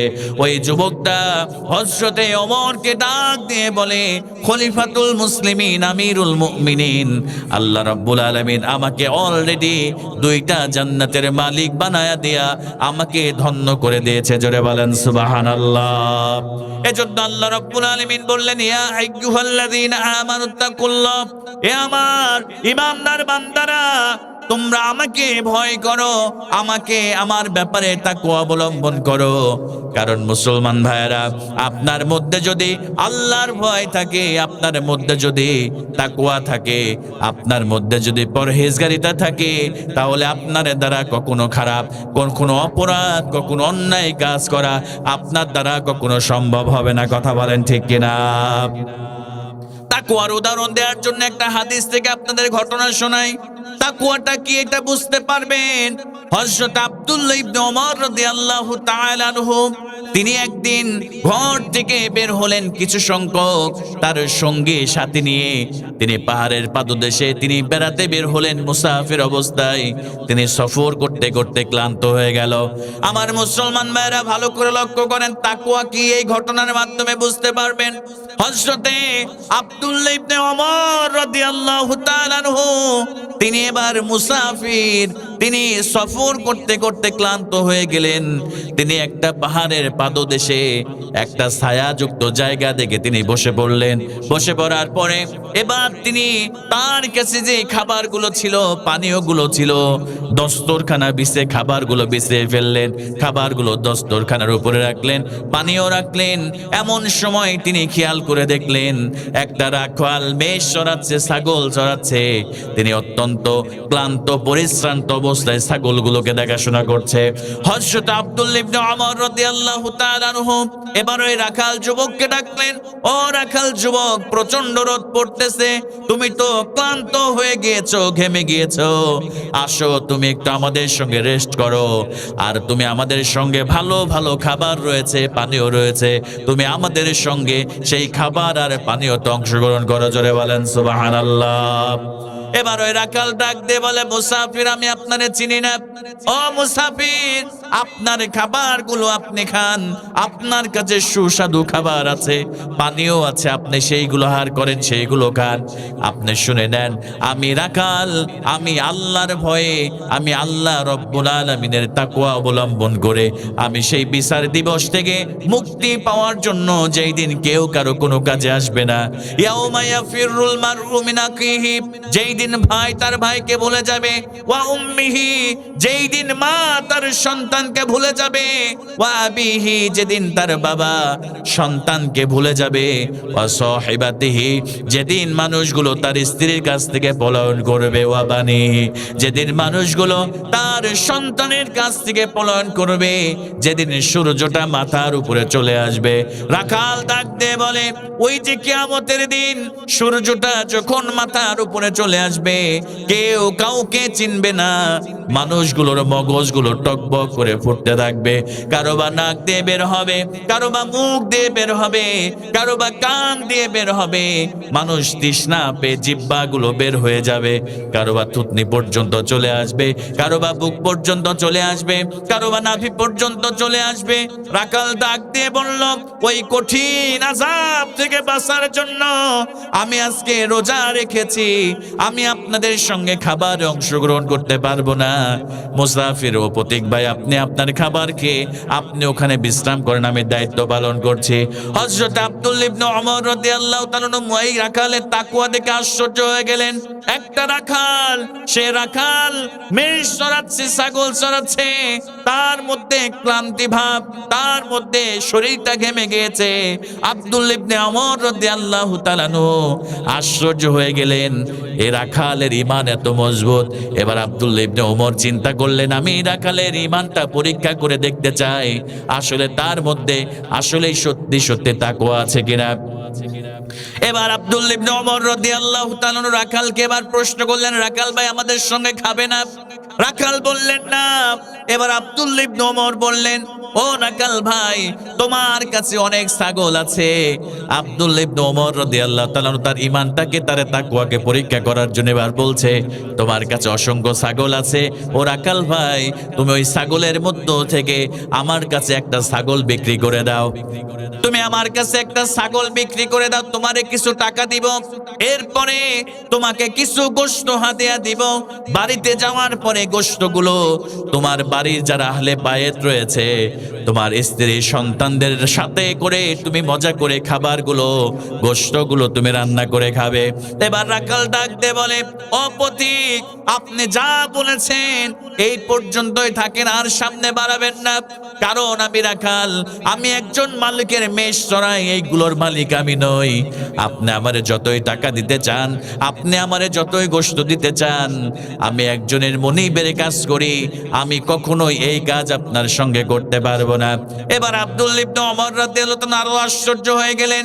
এবার তিনি বললেন, ও রাখাল, তুমি যদি বাসায় যাওয়ার পরে তোমার মনিবকে বলো তোমার এতগুলো ছাগল এখানে রয়েছে, তোমার মনিবকে যদি তুমি গিয়ে বলো আজকে একটা নেকড়ে এসে, একটা বাঘ এসে বনের মধ্য থেকে, পাহাড় থেকে বের হয়ে এসে একটা ছাগল খেয়ে ফেলেছে, আমার বিশ্বাস হয় তোমার মনিব এইটা তোমাকে কিছু বলবে না। কারণ মাঝে মাঝেই নেকড়ে এসে বকরির পাল থেকে বকরি নিয়ে চলে যায়। এবার রাখাল আরো আশ্চর্য হয়ে আরো দীপ্ত কণ্ঠে বলল, ও পথিক, আর তুমি আমারে বলো না আমি রাখাল, আমার মনিব আমারে এত বিশ্বাস করে, আমি একটা নয় দুইটা নয় আরো অধিক ছাগল যদি তোমার কাছে বিক্রি করে দিয়ে আমার মনিবকে যদি গিয়ে বলি আমার বাঘ এসে এই ছাগলগুলো খেয়ে ফেলেছে, ও পথিক, আমার মনিব আমারে এত বিশ্বাস করে, আমার মনিব অবশ্যই আমারে বিশ্বাস করবে। আব্দুল্লাহ ইবনে ওমর বললেন, তাহলে সমস্যা কোথায়? এবার রাখাল ডাক দিয়ে বললেন, এমন উত্তর রাখালের থেকে আসবে আব্দুল্লাহ ইবনে ওমর কখনো ভাবে নাই। এবার আব্দুল্লাহ ইবনে ওমর রাদিয়াল্লাহু তাআলা আনহু যখন আবার ছাগল বিক্রির কথা বলেছে, এবার আব্দুল্লাহ ইবনে ওমরের কথা শুনে রাখাল ডাক দিয়ে বলছে, ও পথিক, শুনে নাও, আমার মালিক যিনি, আমার মনিবের মালিক যিনি, আপনারও মালিক যিনি, এই ছাগলের মালিক যিনি, আসমান এবং জমিনের মালিক যিনি, আমি যদি আপনার কাছে ছাগল বিক্রি করি আমার মনিব যেটা দেখবে না, আপনার কাছে একটা নয় পাঁচটা ছাগল যদি বিক্রি করে আমার মনিব দেখবে না, কিন্তু অপথিক ভালো করে শুনে নাও, আমি যদি তোমার কাছে ছাগল বিক্রি করে এই টাকাটা আমি নিয়ে নিই, আমার যিনি রব, আপনার যিনি রব, ছাগলের যিনি রব, আমার মনিবের যিনি রব, আমার মনিব হয়তোবা দেখবে না, কিন্তু যিনি গোটা দুনিয়ার রব, বিশ্ব জাহানের রব, সেই আল্লাহ তো ঘুমায় না, সেই আল্লাহ রব্বুল আলামিন অবশ্যই সেইটা দেখছেন। জোরে বলেন আল্লাহু আকবার। এজন্যই রাখালের মতো যদি আমাদের ঈমান থাকতো, বিগত 15 বছর ধরে আমাদের দেশটাকে যারা শাসন করেছে, এই রাখালের মতো যদি তাদের ঈমান থাকতো, আমার মুসলমান ভাইরা এক রূপপুর পারমাণবিক বিদ্যুৎ কেন্দ্র থেকে 59,000 কোটি টাকা উদা হতো না। কথা বলেন ঠিক কিনা? এই পারমাণবিক বিদ্যুৎ কেন্দ্রে একটা বালিশ তুলতে 6,000 টাকা খরচ হতো না। নিচ থেকে একটা বালিশ উপরে তুলতে গিয়ে 6,000 কোটি 6,000 টাকা শেষ হয়ে যায়। শুধু তাই নয়, আজকে আমাদের নেতাদের মধ্যে তাকওয়া না থাকার কারণে, আল্লাহর ভয় না থাকার কারণে দেশের সম্পদ, জনগণের সম্পদ তারা আত্মসাৎ করে বিদেশের মাটিতে তারা সম্পদের পাহাড় গড়ে। কথা বলেন ঠিক কিনা? আজকে তাকওয়া না থাকার কারণে আজকে আমাদের দেশের সম্পদগুলো, আমাদের দেশের অর্থ সম্পদ আজকে তারা বিদেশের মাটিতে পাচার করে আজকে তারা বিদেশের মাটিতে কোটি কোটি টাকার সম্পদ তারা আজকে তৈরি করেছে। কথা বলেন ঠিক কিনা? আর আমাদের দেশে এখন বর্তমানে আপনি যদি ব্যাংকে যান, দেখবেন ব্যাংকে গেলে আপনার গচ্ছিত টাকা আপনি রেখেছেন, এই টাকা আপনাকে দিতে পারছে না, কারণ রিজার্ভ ফান্ডকে এমন ভাবে লুটে পুটে চড়ে রাখেছে। এখন বর্তমানে আমরা সাধারণ জনগণ যারা রয়েছি, আমরা ভোগান্তির মধ্যে পড়ে আছি। কথা বলেন ঠিক কিনা? আমার প্রিয় ভাইয়েরা, যদি এই রাখালের মতো ঈমান থাকতো, এই রাখালের মতো যদি তাকওয়া থাকতো, তাহলে আজ জনগণের টাকা, দেশের সম্পদ, জনগণের সম্পদ, দেশের রাষ্ট্র সম্পদ তারা আজকে আত্মসাৎ করে বিদেশের মাটিতে তারা কোটি কোটি টাকার সম্পদের পাহাড় তারা গড়তে পারতো না। কথা বলেন ঠিক কিনা? এজন্য আল্লাহ রাব্বুল আলামিন বললেন, বান্দা, মারা তো যাবে একদিন, এই দুনিয়ার জীবনটা তোমাকে শেষ করতে হবে। ইয়া আইয়ুহাল্লাযীনা আমানু তাকুল্লাহ, আল্লাহ রাব্বুল আলামিন বললেন, ও আমার ঈমানদার বান্দারা, তোমরা একমাত্র কেবলমাত্র আমি আল্লাহকে ভয় করো। আমি আল্লাহকে যদি ভয় করো, ওয়াকুলু কওলান সাদীদা, আর যদি হক কথা বলতে পারো, আর যদি সত্য কথা বলতে পারো, আমি আল্লাহ রব্বুল আলামিন তোমাদের জন্য পুরস্কারের ব্যবস্থা আমি করে রেখেছি। জোরে বলেন সুবহানাল্লাহ। আমার মুসলমান ভাইরা আশ্চর্য হয়ে যাবেন, ইসলামের দ্বিতীয় খলিফা হযরত ওমর রাদিয়াল্লাহু তাআলা আনহু, তার তাকওয়া কেমন লেভেলের একটু ভালো করে শোনেন। হযরতে ওমর রাদিয়াল্লাহু তাআলা আনহু তিনি মিষ্টি খেতে পছন্দ করতেন, পিঠা খেতে পছন্দ করতেন। দেখেন তাকওয়া কেমন, রাষ্ট্রীয় একজন প্রতিনিধি যিনি অর্ধ জাহানের খলিফা হযরত ওমর রাদিয়াল্লাহু তাআলা আনহু তিনি মিষ্টি খেতে পছন্দ করতেন, পিঠা খেতে পছন্দ করতেন, মিষ্টি জাতীয়। স্ত্রীর কাছে বললেন, কিন্তু স্ত্রী তখন বললেন বাড়িতে তেমন কোনো আটা নাই। একদিন তিনি হযরত ওমর কিছুদিন পরে যখন বাড়িতে ফিরে এসেছে, এবার প্রাণের বিবি তার সামনে কিছু পিঠা, মিষ্টি জাতীয় কিছু পিঠা তার সামনে দিয়েছে। হযরত ওমর রাদিয়াল্লাহু তাআলা আশ্চর্য হয়ে গেলেন, প্রাণের বিবিকে ডাক দিয়ে বললেন, প্রাণের বিবি, তুমি আমার সামনে যে পিঠা তুমি দিয়েছো, ও প্রাণের বিবি বলো এই পিঠা কি আমাকে কেউ হাদিয়া দিয়েছে নাকি? এবার বিবি ডাক দিয়ে বললেন, না খলিফাতুল মুসলিমিন আমিরুল মুমিনিন, এই পিঠা আপনাকে কেউ হাদিয়া দেয় নাই। হযরত ওমর আশ্চর্য হয়ে গেলেন, আমাকে কেউ হাদিয়া দেয় নাই, তাহলে পিঠা কোত্থেকে আসলো আমার বাসায়? এবার হযরত ওমরের বিবি বলতেছে, খলিফাতুল মুসলিমিন, প্রাণের স্বামী গো, আপনি কিছুদিন আগে বলেছিলেন আপনি পিঠা খেতে পছন্দ করেন, পিঠা খাবেন। তখন তো ঘরের মধ্যে কোনো আটা ছিল না, চাউল ছিল না, কোনো জবের কোনো কিছুই ছিল না। এই জন্য আপনি বাইতুল মালে থেকে প্রত্যেক মাসে যে পরিমাণ আটা আপনি পান, আমি স্ত্রী আপনার মনের ইচ্ছাটাকে পূরণ করার জন্য সেখান থেকে কিছু কিছু করে আটাগুলো আমি জমিয়ে জমিয়ে রেখে আপনার জন্য আজকে আমি পিঠা বানিয়েছি। জোরে বলেন সুবহানাল্লাহ। আমাদের স্ত্রীরা যদি এই কাজ করতো আমরা খুশি হয়ে যেতাম, কথা বলেন ঠিক কিনা? আমরা স্ত্রীকে বুকে জড়ায় ধরতাম, আমরা স্ত্রীর কপালে চুমু দিতাম। কত মহব্বত আমার প্রতি আমার বিবির, আমার স্ত্রীর কত ভালোবাসা আমার প্রতি। কিন্তু হযরত ওমর রাদিয়াল্লাহু তাআলা আনহু সেটা করলেন না। হযরত ওমর রাদিয়াল্লাহু তাআলা আনহু তিনি এবার বিবিকে ডাক দিয়ে বললেন, প্রাণের বিবিরে, আমার জন্য পিঠা বানিয়েছো, আমি হলাম অর্ধজাহানের খলিফা, এত মজার মজার পিঠা যদি আমি খাই তাহলে আমার রাষ্ট্রের মধ্যে অনেক গরিব মানুষ আছে, তারা পিঠা খেতে পারে না। কাল কিয়ামতের দিন আমার আল্লাহ যদি আমারে জিজ্ঞেস করে, ও ওমর, তোমারে আমি রাষ্ট্রীয় দায়িত্ব দিয়েছিলাম, তুমি নিজেই ঘরের মধ্যে তোমার স্ত্রী, তোমার সন্তান, তুমি নিজেই মজা করে সুন্দর সুন্দর পিঠা খেয়েছিলা, আমার আল্লাহ যদি কাল কিয়ামতের দিনে এই প্রশ্ন করে, তাহলে আমি ওমর জবাব দিতে পারবো না, প্রাণের বিবিরে, এই পিঠা আমি খাবো না, আমার সন্তান আব্দুল্লাহর এই পিঠা দেও না, যাও কোনো গরিব দেখে এই পিঠাগুলো তাদেরকে দান করে দাও। জোরে বলেন আল্লাহু আকবার। আমার মুসলমান ভাইরা, শুধু এখানেই শেষ নয়, এবার হযরত ওমর রাদিয়াল্লাহু তাআলা আনহু এবার তিনি বাইতুল মালের কাছে চলে গেলেন। বাইতুল মালের দায়িত্বশীল যিনি, তাকে ডাক দিয়ে বললেন, আমার স্ত্রী এটা প্রমাণ করেছে, আমাকে প্রত্যেক মাসে বাইতুল মাল থেকে যতটুকু আটা তোমরা আমাকে দাও, এই আটা থেকে যদি কিছু পরিমাণ কম তোমরা দাও আমার সংসার চলে যাবে। এজন্য আমি ওমরকে আগামী মাসে যখন বাইতুল মাল থেকে আমার মাসিক যে ভাতাটা তোমরা দাও, যে আটা হিসেবে দাও, ওই আটাটা কিছু পরিমাণ কমায় দাও, কারণ আমার স্ত্রী প্রমাণ করেছে যতটুকু দাও তার থেকে কিছু কম হলে আমার সংসার ভালোভাবে চলে যাবে। জোরে বলেন সুবহানাল্লাহ। এজন্য আল্লাহ রাব্বুল আলামিন হযরত ওমরের মর্যাদা, হযরত ওমরের দামকে কত বৃদ্ধি করে দিয়েছে। আল্লাহর নবী সাহাবী হযরত ওমর রাদিয়াল্লাহু তাআলা আনহু একদিন তিনি বাড়ির মধ্যে বসে একটা বাতি জ্বালিয়ে তিনি কাগজের মধ্যে লেখালেখি করতেছে। এমন সময় তার একজন আত্মীয় তার বাড়িতে চলে আসলেন। আসার পরে যখন তিনি এসে বসলেন, হযরত ওমর রাদিয়াল্লাহু তাআলা আনহু সঙ্গে সঙ্গে বাতিটা নিভায়ে দিলেন। বাতিটা নিভানোর পরে আর একটা বাতি পাশেই ছিল। হযরত ওমর রাদিয়াল্লাহু তাআলা আনহু পাশের বাতিটা ধরায় ফেললেন। তার আত্মীয়টা আশ্চর্য হয়ে গেলেন, হযরত ওমরকে ডাক দিয়ে বললেন, খলিফাতুল মুসলিমিন আমিরুল মুমিনিন, আমি আসার সঙ্গে সঙ্গে আপনি একটা বাতি নিভিয়ে আর একটা বাতি আপনি জ্বালালেন, খলিফাতুল মুসলিমিন, এইটা আমি বুঝতে পারলাম না। হযরত ওমর ডাক দিয়ে বললেন, ও আমার ভাই, শুনে নাও, শুনে নাও, আমি ওমর যখন রাষ্ট্রীয় কাজ করতেছিলাম করতেছিলাম, লেখালেখি করতেছিলাম, রাষ্ট্র হিসাব আমি করতেছিলাম। এই মুহূর্তে তুমি চলে এসেছো, যেহেতু তুমি আমার ব্যক্তিগত লোক, তুমি তো রাষ্ট্রীয় কোনো কাজের জন্য আমার কাছে আসো নাই, ব্যক্তিগত কাজের জন্য এসেছো। এজন্য আমি রাষ্ট্রের টাকায় কেনা তেলের বাতিটা নিভাই দিলাম। যদি আমি তোমার সঙ্গে রাষ্ট্রের তেল ফুরিয়ে গল্প করি, আলো জ্বালিয়ে, আল্লাহর কাছে রাষ্ট্রের সম্পদ আত্মসাৎ করার জন্য আল্লাহর কাঠ করায় আমি ওমরকে দাঁড়াতে হবে।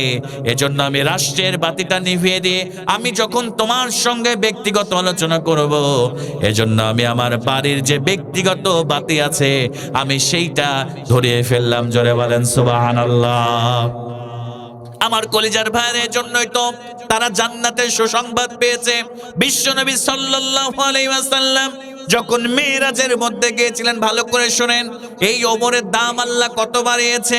হযরতে মুহাম্মদুর রাসূলুল্লাহ সাল্লাল্লাহু আলাইহি ওয়াসাল্লাম তিনি যখন মেরাজের মধ্যে আল্লাহর নবীজির জান্নাত তিনি পরিদর্শন করা শুরু করে দিলেন। জিবরিল আমিন আলাইহিস সালাম বিশ্বনবীকে নিয়ে জান্নাতের মধ্যে ঘুরতেছেন। এমন সময় আল্লাহর নবীজি জান্নাতের মধ্যে একটা স্পেশাল ঘর, ব্যতিক্রম একটা ঘর দেখতে পেলেন। আল্লাহর নবীজি এবার জিবরিল আমিন আলাইহিস সালামকে জিজ্ঞেস করলেন, জিবরাইল, এই যে ঘর দেখা যায় একটা স্পেশাল ঘর, এইটা কার ঘর? আল্লাহ কার জন্য তৈরি করেছে আপনি আমারে বলেন। আল্লাহর নবীর কথা শুনে এবার জিবরাইল বললেন, ইয়া রাসূলুল্লাহ, এইটা হলো আপনার সাহাবী হযরত ওমরের জন্য আল্লাহ স্পেশাল ঘরটা তৈরি করেছে। আল্লাহ নবীজি সাল্লাল্লাহু আলাইহি ওয়াসাল্লাম বললেন, এই ঘরটা কবে তৈরি করা হলো? এবার জিবরাইল আমিন আলাইহিস সালাম বললেন, ইয়া রাসূলুল্লাহ, ইয়া হাবিবাল্লাহ, আপনি যখন আবু জেহেল আর ওমরের জন্য দোয়া করেছিলেন, আল্লাহ হয় আবু জেহেলকে ইসলামের জন্য কবুল করো, না হয় ওমরকে ইসলামের জন্য কবুল করো। আল্লাহ তাআলা আপনি আবু হযরত ওমরকে কবুল করো, না হলে আবু জেহেলকে কবুল করো। আপনি এই দোয়া করার পরে আল্লাহ ওমরকে কবুল করেছিল। আর ওমর যেদিন ইসলাম কবুল করে প্রকাশ্যে তিনি কাবার চত্বরে আল্লাহু আকবারের স্লোগান তিনি দিয়েছিলেন, আল্লাহ রাব্বুল আলামিন সেই দিন এই ওমরের প্রতি আল্লাহ এত খুশি হয়ে গিয়েছিল, ইয়া রাসূলুল্লাহ, ওই ওমরের জন্য আল্লাহ সেই দিন এই জান্নাতের মধ্যে এই ঘরটা নির্মাণ করে দিয়েছে। জোরে বলেন সুবহানাল্লাহ। শুধু তাই নয়, আমার নবীজি বলেছে, আমার পরে কোনো নবী নাই, আমার পরে কোনো রাসূল নাই। আমার পরে যদি কোনো নবী অথবা রাসূল হয়ে যেত, তাহলে দুনিয়ার মধ্যে আমার সাহাবী হযরতে ওমর রাদিয়াল্লাহু তাআলা আনহু, আমার পরে যদি কোনো নবী আসতো, রাসূল আসতো, আমার ওমর নবী রাসূল হয়ে যেত। জোরে বলেন সুবহানাল্লাহ। এজন্য আমার মুসলমান ভাইরা, এই অর্জনটা কেন হয়েছে? কারণ হলো হযরত ওমরের মধ্যে তাকওয়া ছিল। তাকওয়া থাকার কারণে, আল্লাহর ভয় থাকার কারণে আল্লাহ তার সম্মান, আল্লাহ তার মর্যাদাকে আল্লাহ আকাশচুম্বী করে দিয়েছে। এজন্য আমরাও যদি আল্লাহর ভয় যদি অন্তরের মধ্যে রাখতে পারি, আমার প্রিয় ভাইরা, আল্লাহর তাকওয়া যদি রাখতে পারি, আল্লাহ পাক দুনিয়াতে আমাদের সম্মানিত করবে, আল্লাহ পরকালে আমাদেরকে জান্নাত দিয়ে আল্লাহ ধন্য করে দেবে। জোরে বলেন আল্লাহু আকবার। আমার মুসলমান ভাইরা, এই জন্য আল্লাহ রাব্বুল আলামিন বললেন, ইয়া আইয়ুহাল্লাযীনা আমানুত্তাকুল্লাহ ওয়া কুলু কওলান সাদীদা। আল্লাহ রাব্বুল আলামিন এক নম্বর গুণের কথা বললেন, তোমাদেরকে তাকওয়া অবলম্বন করতে হবে, আল্লাহর ভয় তোমাদের মধ্যে নিয়ে আসতে হবে। আর দুই নম্বরে, আল্লাহর ভয় আনার পরে তোমাদেরকে সদা সর্বদা সত্য কথা বলতে হবে, হক কথা বলতে হবে। আল্লাহ রাব্বুল আলামিন এই দুইটা কাজের অর্ডার আল্লাহ করেছে। জোরে বলেন সুবহানাল্লাহ। আল্লাহ পাক প্রথমে বললেন তোমাদেরকে আল্লাহকে ভয় করতে হবে, আর দুই নম্বরে তোমাদেরকে সদা সর্বদা সত্য কথা, হক কথা তোমাদেরকে বলতে হবে। কোনো বাতিলকে দেখে মাথা নুইয়ে যাওয়া যাবে না। হকের মাধ্যমে, সত্যের মাধ্যমে সেই সমস্ত বাতিল শক্তিকে ভেঙে চুরমার করে দিতে হবে। কথা বলে ঠিক কিনা?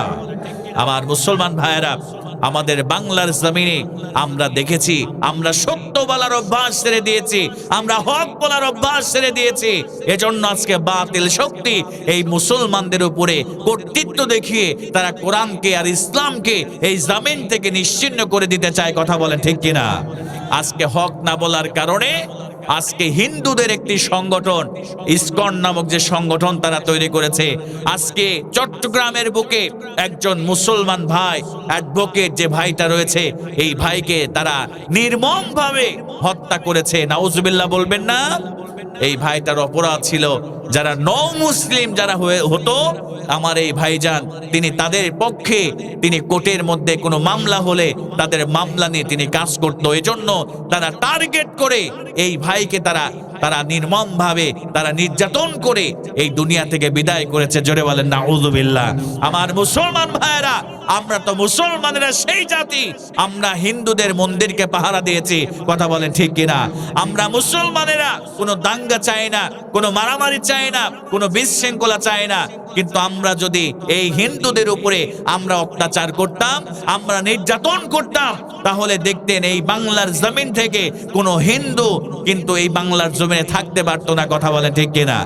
ইন্ডিয়াতে মুসলমানদের উপরে যে নির্যাতন করা হয়, ইন্ডিয়াতে গরু জবাই করলে মুসলমানদের উপরে যে নির্যাতন করা হয়, ঝাড়খণ্ডের ভূমিতে আমরা অনেক নিউজ আমরা দেখতে পাই। আমার মুসলমান ভাইয়েরা, যদি ওই নির্যাতনটা বাংলাদেশে হিন্দুদের উপরে করা হতো, তাহলে দেখতে আন্তর্জাতিকভাবে বাংলাদেশকে চাপের মুখে ফেলানো হতো। কথা বলেন ঠিক কিনা? কিন্তু আমার কলিজার টুকরা ভাইয়েরা, আল্লাহ পাক অর্ডার করলেন, বান্দা 1 নম্বরে আমাকে ভয় করো, আর 2 নম্বরে হক কথা বলতে হবে। যদি হক কথা বলা আপনি বন্ধ করে দেন, তাহলে বাতিল শক্তি আপনাকে নিশ্চিহ্ন করে দেওয়ার জন্য তারা অপপ্রচেষ্টা চালাবে। জোরে বলেন নাউযুবিল্লাহ। আমার মুসলমান ভাইয়েরা, এই যে আল্লাহ পাক কোরআন দিয়েছে, এই কোরআন দিয়ে আমাদেরকে হকের দাওয়াত দিতে হবে। আপনি যখনই কোরআন দিয়ে হকের দাওয়াত দিবেন, আপনার উপরে মুসিবত আসবে, আপনার উপরে জুলুম আসবে, আপনার উপরে নির্যাতন আসবে। এরপরেও যদি আপনি কোরআনের পক্ষে অবস্থান নেন, কোরআনের পক্ষে থেকে যদি আপনার জীবনটা দিয়ে দেন, এই কোরআনের জন্য আপনি যদি মরে যান, আল্লাহ আপনাকে শহীদ হিসেবে আল্লাহ রব্বুল আলামিন কবুল করে নিবে। জোরে বলেন সুবহানাল্লাহ। আমার কলিজার টুকরা ভাইয়েরা, এই কোরআনের পক্ষে থাকলে বিপদ আছে না নাই? কথা বলেন না কেন? বিপদ আছে না নাই? আমরা বিগত 16টি বছর দেখেছি, যারা কোরআনের সঠিক দাওয়াত দিতে পারে, যারা জাতিকে সঠিক কথা বলে জাহান্নামের পথ থেকে জান্নাতের পথ দেখাতে পারে, সেই সমস্ত আলেমদেরকে বাতিল শক্তি যারা ছিল, স্বৈরাচার যারা ছিল, আমরা দেখেছি তারা আলেমদের হাতে হ্যান্ডকাপ লাগিয়েছে, পায়ের মধ্যে ডান্ডা বেরিয়ে পড়ে, মাথার মধ্যে হেলমেট লাগে, কোমরের সঙ্গে শিকল বেঁধে তাদেরকে টেনে টেনে এবার জেলখানার মধ্যে আবদ্ধ করা হয়েছে। কথা বলেন ঠিক কিনা? আলেমদের কোনো অপরাধ ছিল না, আলেমরা কখনো চুরি করে নাই, আলেমরা কখনো ডাকাতি করে নাই, আলেমরা কখনো ধর্ষণ করে নাই, অন্যায় ভাবে অন্যের জমি দখল করে নাই। কিন্তু বাতিল শক্তি, স্বৈরাচার ফ্যাসিস্ট এই হাসিনা, তিনি আলেমদেরকে ধরে ধরে বিনা অপরাধে জেলখানার মধ্যে আবদ্ধ করেছে। তার ফলশ্রুতিতে আল্লাহ রাব্বুল আলামিন তাকে এমন লাঞ্ছিত করেছে, এমন অপমানিত করেছে, আল্লাহ রাব্বুল আলামিন বাংলার জমিন ছেড়ে দিয়ে তারা ইন্ডিয়া দাদা বাবুদের দেশে পালাতে বাধ্য হয়েছে। কথা বলেন ঠিক কিনা? আমার মুসলমান ভাইরা, হকের পক্ষে যারা থাকবে, আল্লাহর জমিনে আল্লাহর দ্বীনকে প্রতিষ্ঠিত করার জন্য, যিনি কোরআনের তাফসীর করেছে 50টি বছর, ভালো করে শুনে রাখেন, হকের পক্ষে থেকেছে, কখনো বাতিল শক্তির কাছে মাথা নত করে নাই। যিনি 50টি বছর কোরআনের দাওয়াত দিয়েছে, আল্লামা দেলোয়ার হোসেন সাঈদী রহমাতুল্লাহ আলাইহি, তার এত সম্মান, এত মর্যাদা কেন প্রিয় ভাইরা? তিনি কখনো হকের পক্ষে থেকেছেন, কখনো বাতিলের সামনে মাথা নত করে নাই। তিনি যদি বাতিলের সামনে মাথা নত করত, তাহলে তাকে বিষ প্রয়োগে হত্যা করা হতো না, জেলখানার মধ্যে আবদ্ধ করা হতো না, তাকে ছেড়ে দেওয়া হতো।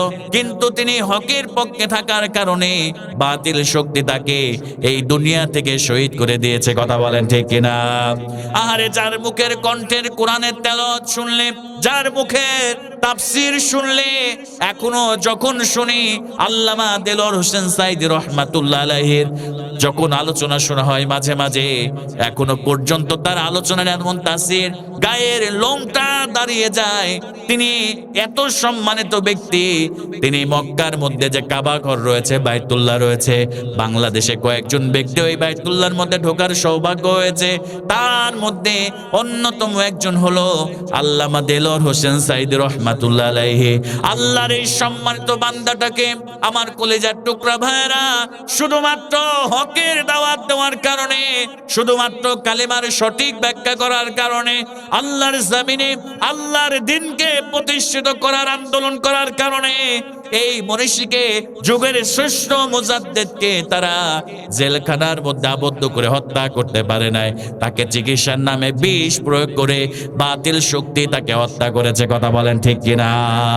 আমার মুসলমান ভাইরা, তার মানে বোঝা গেল যদি হকের পক্ষে আমরা থাকি তাহলে বিপদ আসবে, তাহলে মুসিবত আসবে, এমনকি বাতিল শক্তি আমাদের জীবনটা কেড়ে নিয়ে আমাদেরকে এই দুনিয়া থেকে ফাঁসি দিয়ে বিদায় করে দিবে।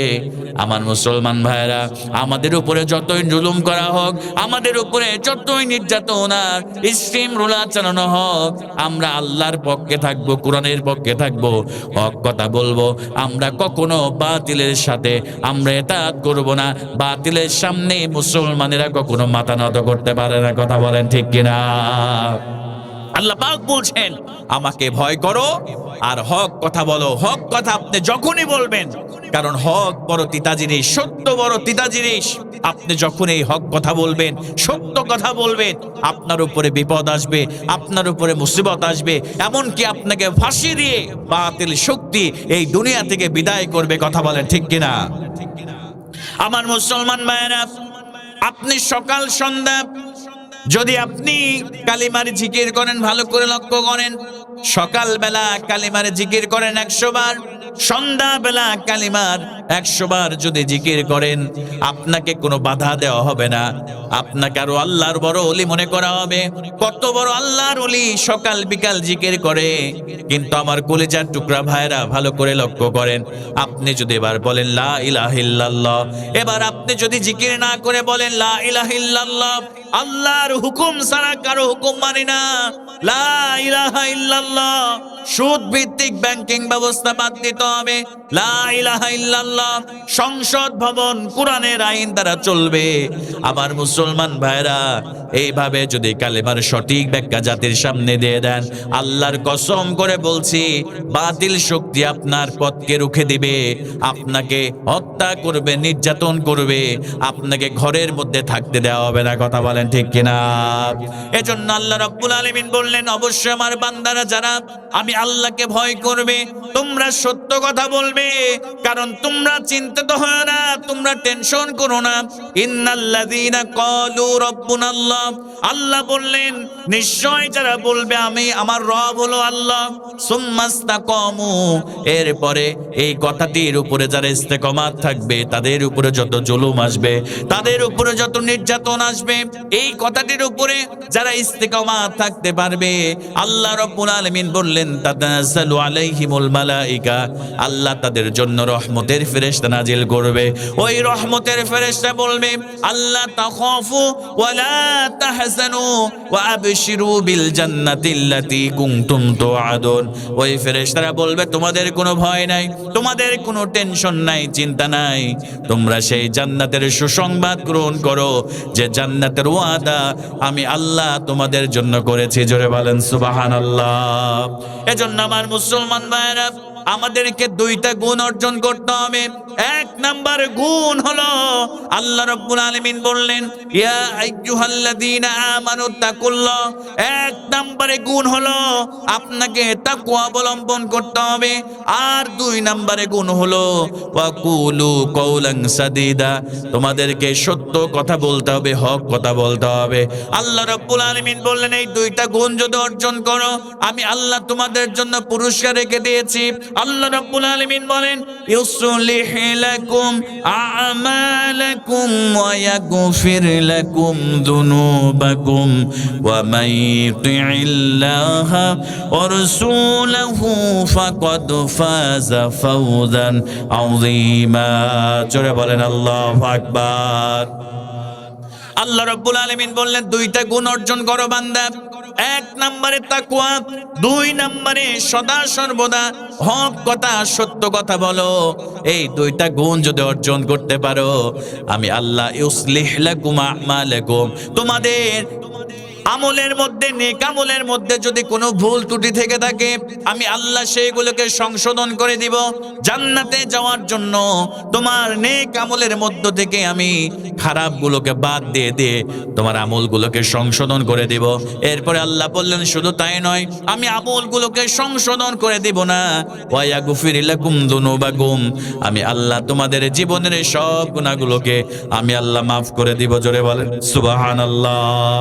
এরপরে আল্লাহ রাব্বুল আলামিন বললেন শুধু তাই নয়, আল্লাহ পাক বললেন ওয়া মান ইউতি'ইল্লাহা ওয়া রাসূলাহু, যদি তোমরা আল্লাহ এবং রাসূলের আনুগত্য করতে পারো, আমি আল্লাহ পাক রব্বুল আলামিন তোমাদেরকে তাকওয়া অবলম্বন করার জন্য, তোমাদেরকে সত্য কথা হক কথা বলার কারণে আমি আল্লাহ তোমাদের আমলগুলোকে সংশোধন করে দিব আর তোমাদের জীবনের গুনাহ মাফ করে দিব। আর যদি মুহাম্মদ এবং আল্লাহর আনুগত্য অনুসরণ করতে পারো, আল্লাহ পাক বললেন ফাকাদ ফাযা ফাওজান আযীমা, আমি আল্লাহ তোমাদেরকে মহা সাফল্য মহা পুরস্কার দিয়ে আমি আল্লাহ ধন্য করে দিব। জোরে বলেন সুবহানাল্লাহ। এজন্য আমার প্রিয় ভাইরা সব সময় আল্লাহর ভয় নিয়ে চলবেন, তাকওয়া নিয়ে চলবেন। আল্লাহর ভয় যাদের মধ্যে আছে তারা সদা সর্বদা ভালো ভালো কাজ করতে পারবে।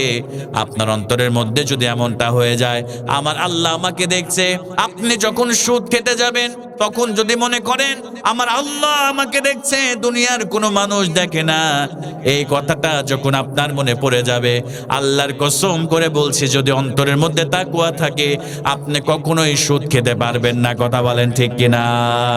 আল্লাহর ভয় যদি আপনার অন্তরে থাকে, আপনি সুদ খেতে পারবেন না, আপনি ঘুষ খেতে পারবেন না, আপনি জেনা ব্যভিচারের মতো জঘন্য পাপ আপনি করতে পারবেন না, আপনি মাঠে গিয়ে আপনি অন্য ভাইয়ের আইলটা কুপিয়ে নিজের জমির মধ্যে আপনি নিতে পারবেন না, যদি আল্লাহর ভয় আপনার অন্তরের মধ্যে থাকে। কথা বলেন প্রিয় ভাইরা ঠিক কিনা? এজন্য আল্লাহর ভয় নিয়ে আসতে হবে প্রিয় ভাইরা।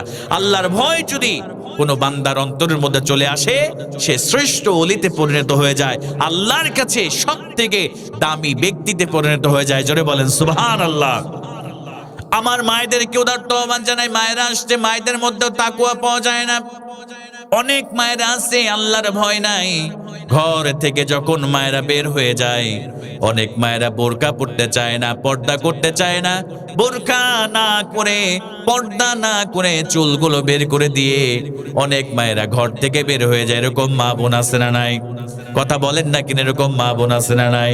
আল্লাহ নবীজি বললেন আমি জাহান্নামের মধ্যে দেখেছি মেরাজে যাওয়ার পরে যে সমস্ত মহিলারা তাদের চুলগুলোকে বের করে ঘর থেকে বের হয়ে যাবে, আল্লাহ নবীজি সাল্লাল্লাহু আলাইহি ওয়াসাল্লাম বললেন এক একটা চুলগুলো এক একটা বিষাক্ত সাপ হয়ে এবার ওই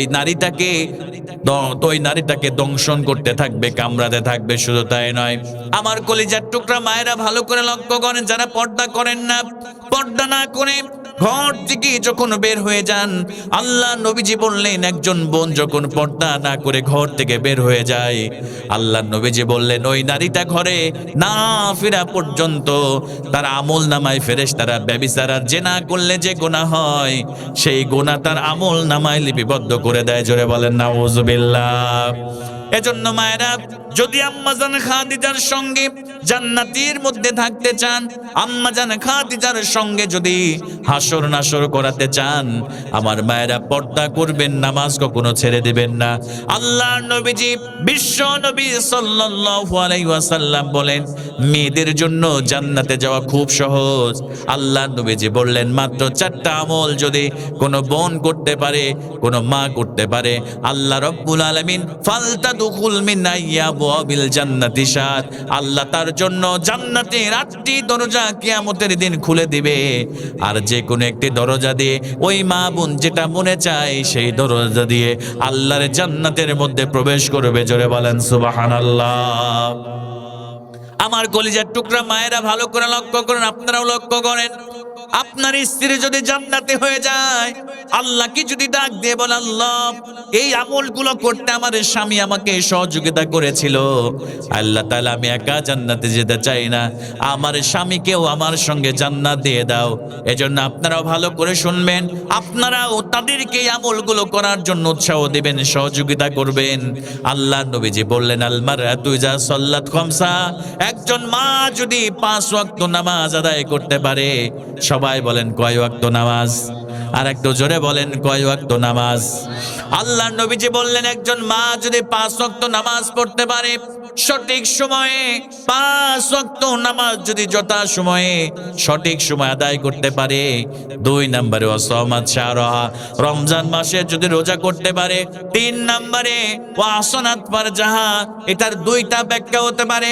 1 নম্বর ব্যাখ্যা হলো পর্দা করতে পারে, 2 নম্বরে ব্যাখ্যা হলো লজ্জাস্থানের হেফাজত করতে পারে।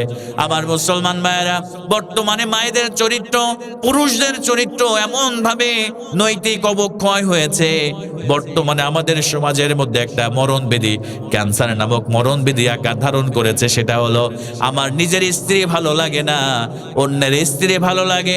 আবার মায়েদের মধ্যে টেন্ডেন্সি চালু হয়েছে, নিজের স্বামীকে ভালো লাগে না, অন্যের স্বামীকে ভালো লাগে, তারা পরকীয়ার সম্পর্ক করে। এরকম মা বোন আমাদের সমাজের মধ্যে আছে না নাই? কথা বলেন না কেন, আছে না নাই? যারা হারাম সম্পর্ক করবে, পরকীয়া করবে, ভালো করে শুনে নেন। আল্লাহ নবীজি, বিশ্ব নবী সাল্লাল্লাহু আলাইহি ওয়াসাল্লামের সাহাবী আব্দুল্লাহ ইবনে আব্বাস রাদিয়াল্লাহু তাআলা আনহু বলেন, যারা পরকীয়া করবে, মনোযোগটা বাড়ায় দেন। আল্লাহর নবী সাহাবী হযরতে আব্দুল্লাহ ইবনে আব্বাস রাদিয়াল্লাহু তাআলা আনহু বলেন, যারা পরকীয়া করবে, যে সমস্ত যুবকেরা হারাম সম্পর্ক করবে, প্রেমের সম্পর্ক গড়ে তুলবে, আল্লাহ তাদেরকে এই দুনিয়াতে 4টা আযাব না দেয়া পর্যন্ত, 4টা শাস্তি না দেয়া পর্যন্ত আল্লাহ তাদের মৃত্যু দেবে না। যারা বলেন নাউযুবিল্লাহ। আল্লাহ রাসূলের সাহাবী আব্দুল্লাহ ইবনে আব্বাস বললেন, যারা পরকীয়ার মতো জঘন্য পাপ করবে, যারা হারাম সম্পর্ক করবে, যে সমস্ত যুবকেরা জেনা আর ব্যভিচারের মতো জঘন্য পাপের সঙ্গে যারা সম্পৃক্ত হবে, আল্লাহ পাক তাদের 4টা আযাব না দিয়ে এই দুনিয়া থেকে তাদের বিদায় করবে না। জোরে বলেন নাউযুবিল্লাহ। আল্লাহ নবী সাহাবী আব্দুল্লাহ ইবনে আব্বাস বলেন, 4টা আযাবের মধ্যে প্রথম নম্বরে হলো, আল্লাহ নবী সাহাবী বললেন, ইন্না লিসাইয়াতি সামাদান ফিল ওয়াজহি, 1 নম্বরে যারা পরকীয়া করবে, হারাম সম্পর্ক করবে, আল্লাহ নবী সাহাবী আব্দুল্লাহ ইবনে আব্বাস রাদিয়াল্লাহু তাআলা আনহু বললেন, 1 নম্বরে আল্লাহ তাদের চেহারার উজ্জ্বলতাকে আল্লাহ রব্বুল আলামিন নষ্ট করে দিবে, তাদের চেহারার নূরকে আল্লাহ নষ্ট করে দিবে। জোরে বলেন নাউযুবিল্লাহ। সমাজের মধ্যে দেখবেন অনেক যুবক আছে ফর্সা, দেখতে স্মার্ট, কিন্তু মুখের দিকে, চেহারার দিকে তাকালে তাদের মধ্যে কোনো নূর খুঁজে পাওয়া যায় না। কথা বলেন ঠিক কিনা? তার মানে ওই যুবকেরা হারাম সম্পর্কের মধ্যে, গোপনের মধ্যে লিপ্ত হয়েছে। আবার দেখবেন যে সমস্ত যুবকেরা দেখতে শ্যামবর্ণ কালো, মুখের মধ্যে দাড়ি রেখেছে, 5 ওয়াক্ত নামাজ আদায় করে, তাদের চেহারার দিকে তাকালে দেখবেন একটা নুরানি ভাব তার চেহারার মধ্যে পুষ্পিত হয়, বা তার চেহারার মধ্যে দেখা যায়। কথা বলেন ঠিক কিনা? এজন্য 1 নম্বর শাস্তি হলো আল্লাহ চেহারার জ্যোতি, চেহারার নূর নষ্ট করে দিবে। বিশ্ব নবীর সাহাবী হযরত আব্দুল্লাহ ইবনে আব্বাস রাদিয়াল্লাহু তাআলা আনহু বললেন, 2 নম্বরে যারা পরকীয়া করবে, হারাম সম্পর্ক করবে, যারা গোপনে পাপ করবে, আল্লাহ নবী সাহাবী এবার বললেন, নুকসান ফির রিজক, আল্লাহ তার রিজিকের বরকতকে উঠায় নেবে। দেখবেন অনেক ফ্যামিলি আছে, অনেক টাকা মাসে ইনকাম করে, লক্ষ লক্ষ টাকা ইনকাম করে, কিন্তু পরিবারের মধ্যে কোনো শান্তি নাই। এরকম ফ্যামিলি আছে না নাই? দেখবেন স্ত্রী কথা শুনে না, স্ত্রী অপর পুরুষের সঙ্গে পরকীয়া করে, মেয়ে হারাম সম্পর্ক করে, সন্তান, ছেলে সন্তান মাদক দ্রব্যের মধ্যে আসক্ত, নারী নিয়ে ফুর্তি করে। এই কারণে মাসে লক্ষ টাকা ইনকাম করে, কিন্তু তার মধ্যে রিজিকের মধ্যে কোনো বরকত নাই। আল্লাহ নবী সাহাবী বললেন, যারা এই সমস্ত পাপের মধ্যে জড়িত হয়ে যাবে, আল্লাহ তাদের রিজিকের বরকতকে কমায় দিবে। জোরে বলেন নাউযুবিল্লাহ। এবার 3 নম্বরে আব্দুল্লাহ ইবনে আব্বাস বললেন, বললেন 3 নম্বরে যারা পরকিয়া করবে, গোপনে পাপ করবে, যারা হারাম সম্পর্ক করবে, আল্লাহ নবী সাহাবী বললেন বাগতাতান ফি কুলুবিল খালক, আল্লাহ তাদের এই সৃষ্টি জগতের প্রতি তাদের মায়া মোহাব্বতকে কমায় দিবে, নিজের প্রতি আস্থা হারিয়ে ফেলবে, নিজের প্রতি মায়া হারিয়ে ফেলবে। আমার প্রিয় ভাইরা, বাস্তবতার সঙ্গে মিলান। আমাদের সমাজের মধ্যে মাঝে মাঝেই পেপার পত্রিকার মধ্যে আমাদের দেশে নিউজ আমরা দেখতে পাই, অমুক যুবক তার প্রেমিকা সেকা দিয়েছে, তাকে ছেড়ে চলে গিয়েছে, সে ফ্যানের সাথে গলায় দড়ি নিয়ে আত্মহত্যা করেছে। এরকম নিউজ আমাদের চোখে পড়ে কি পড়ে না? সবাই বলেন না, পড়ে কি পড়ে না? আবার দেখে অনেক মেয়ে বিষ খেয়েছে, আত্মহত্যার পথ বেছে নিয়েছে।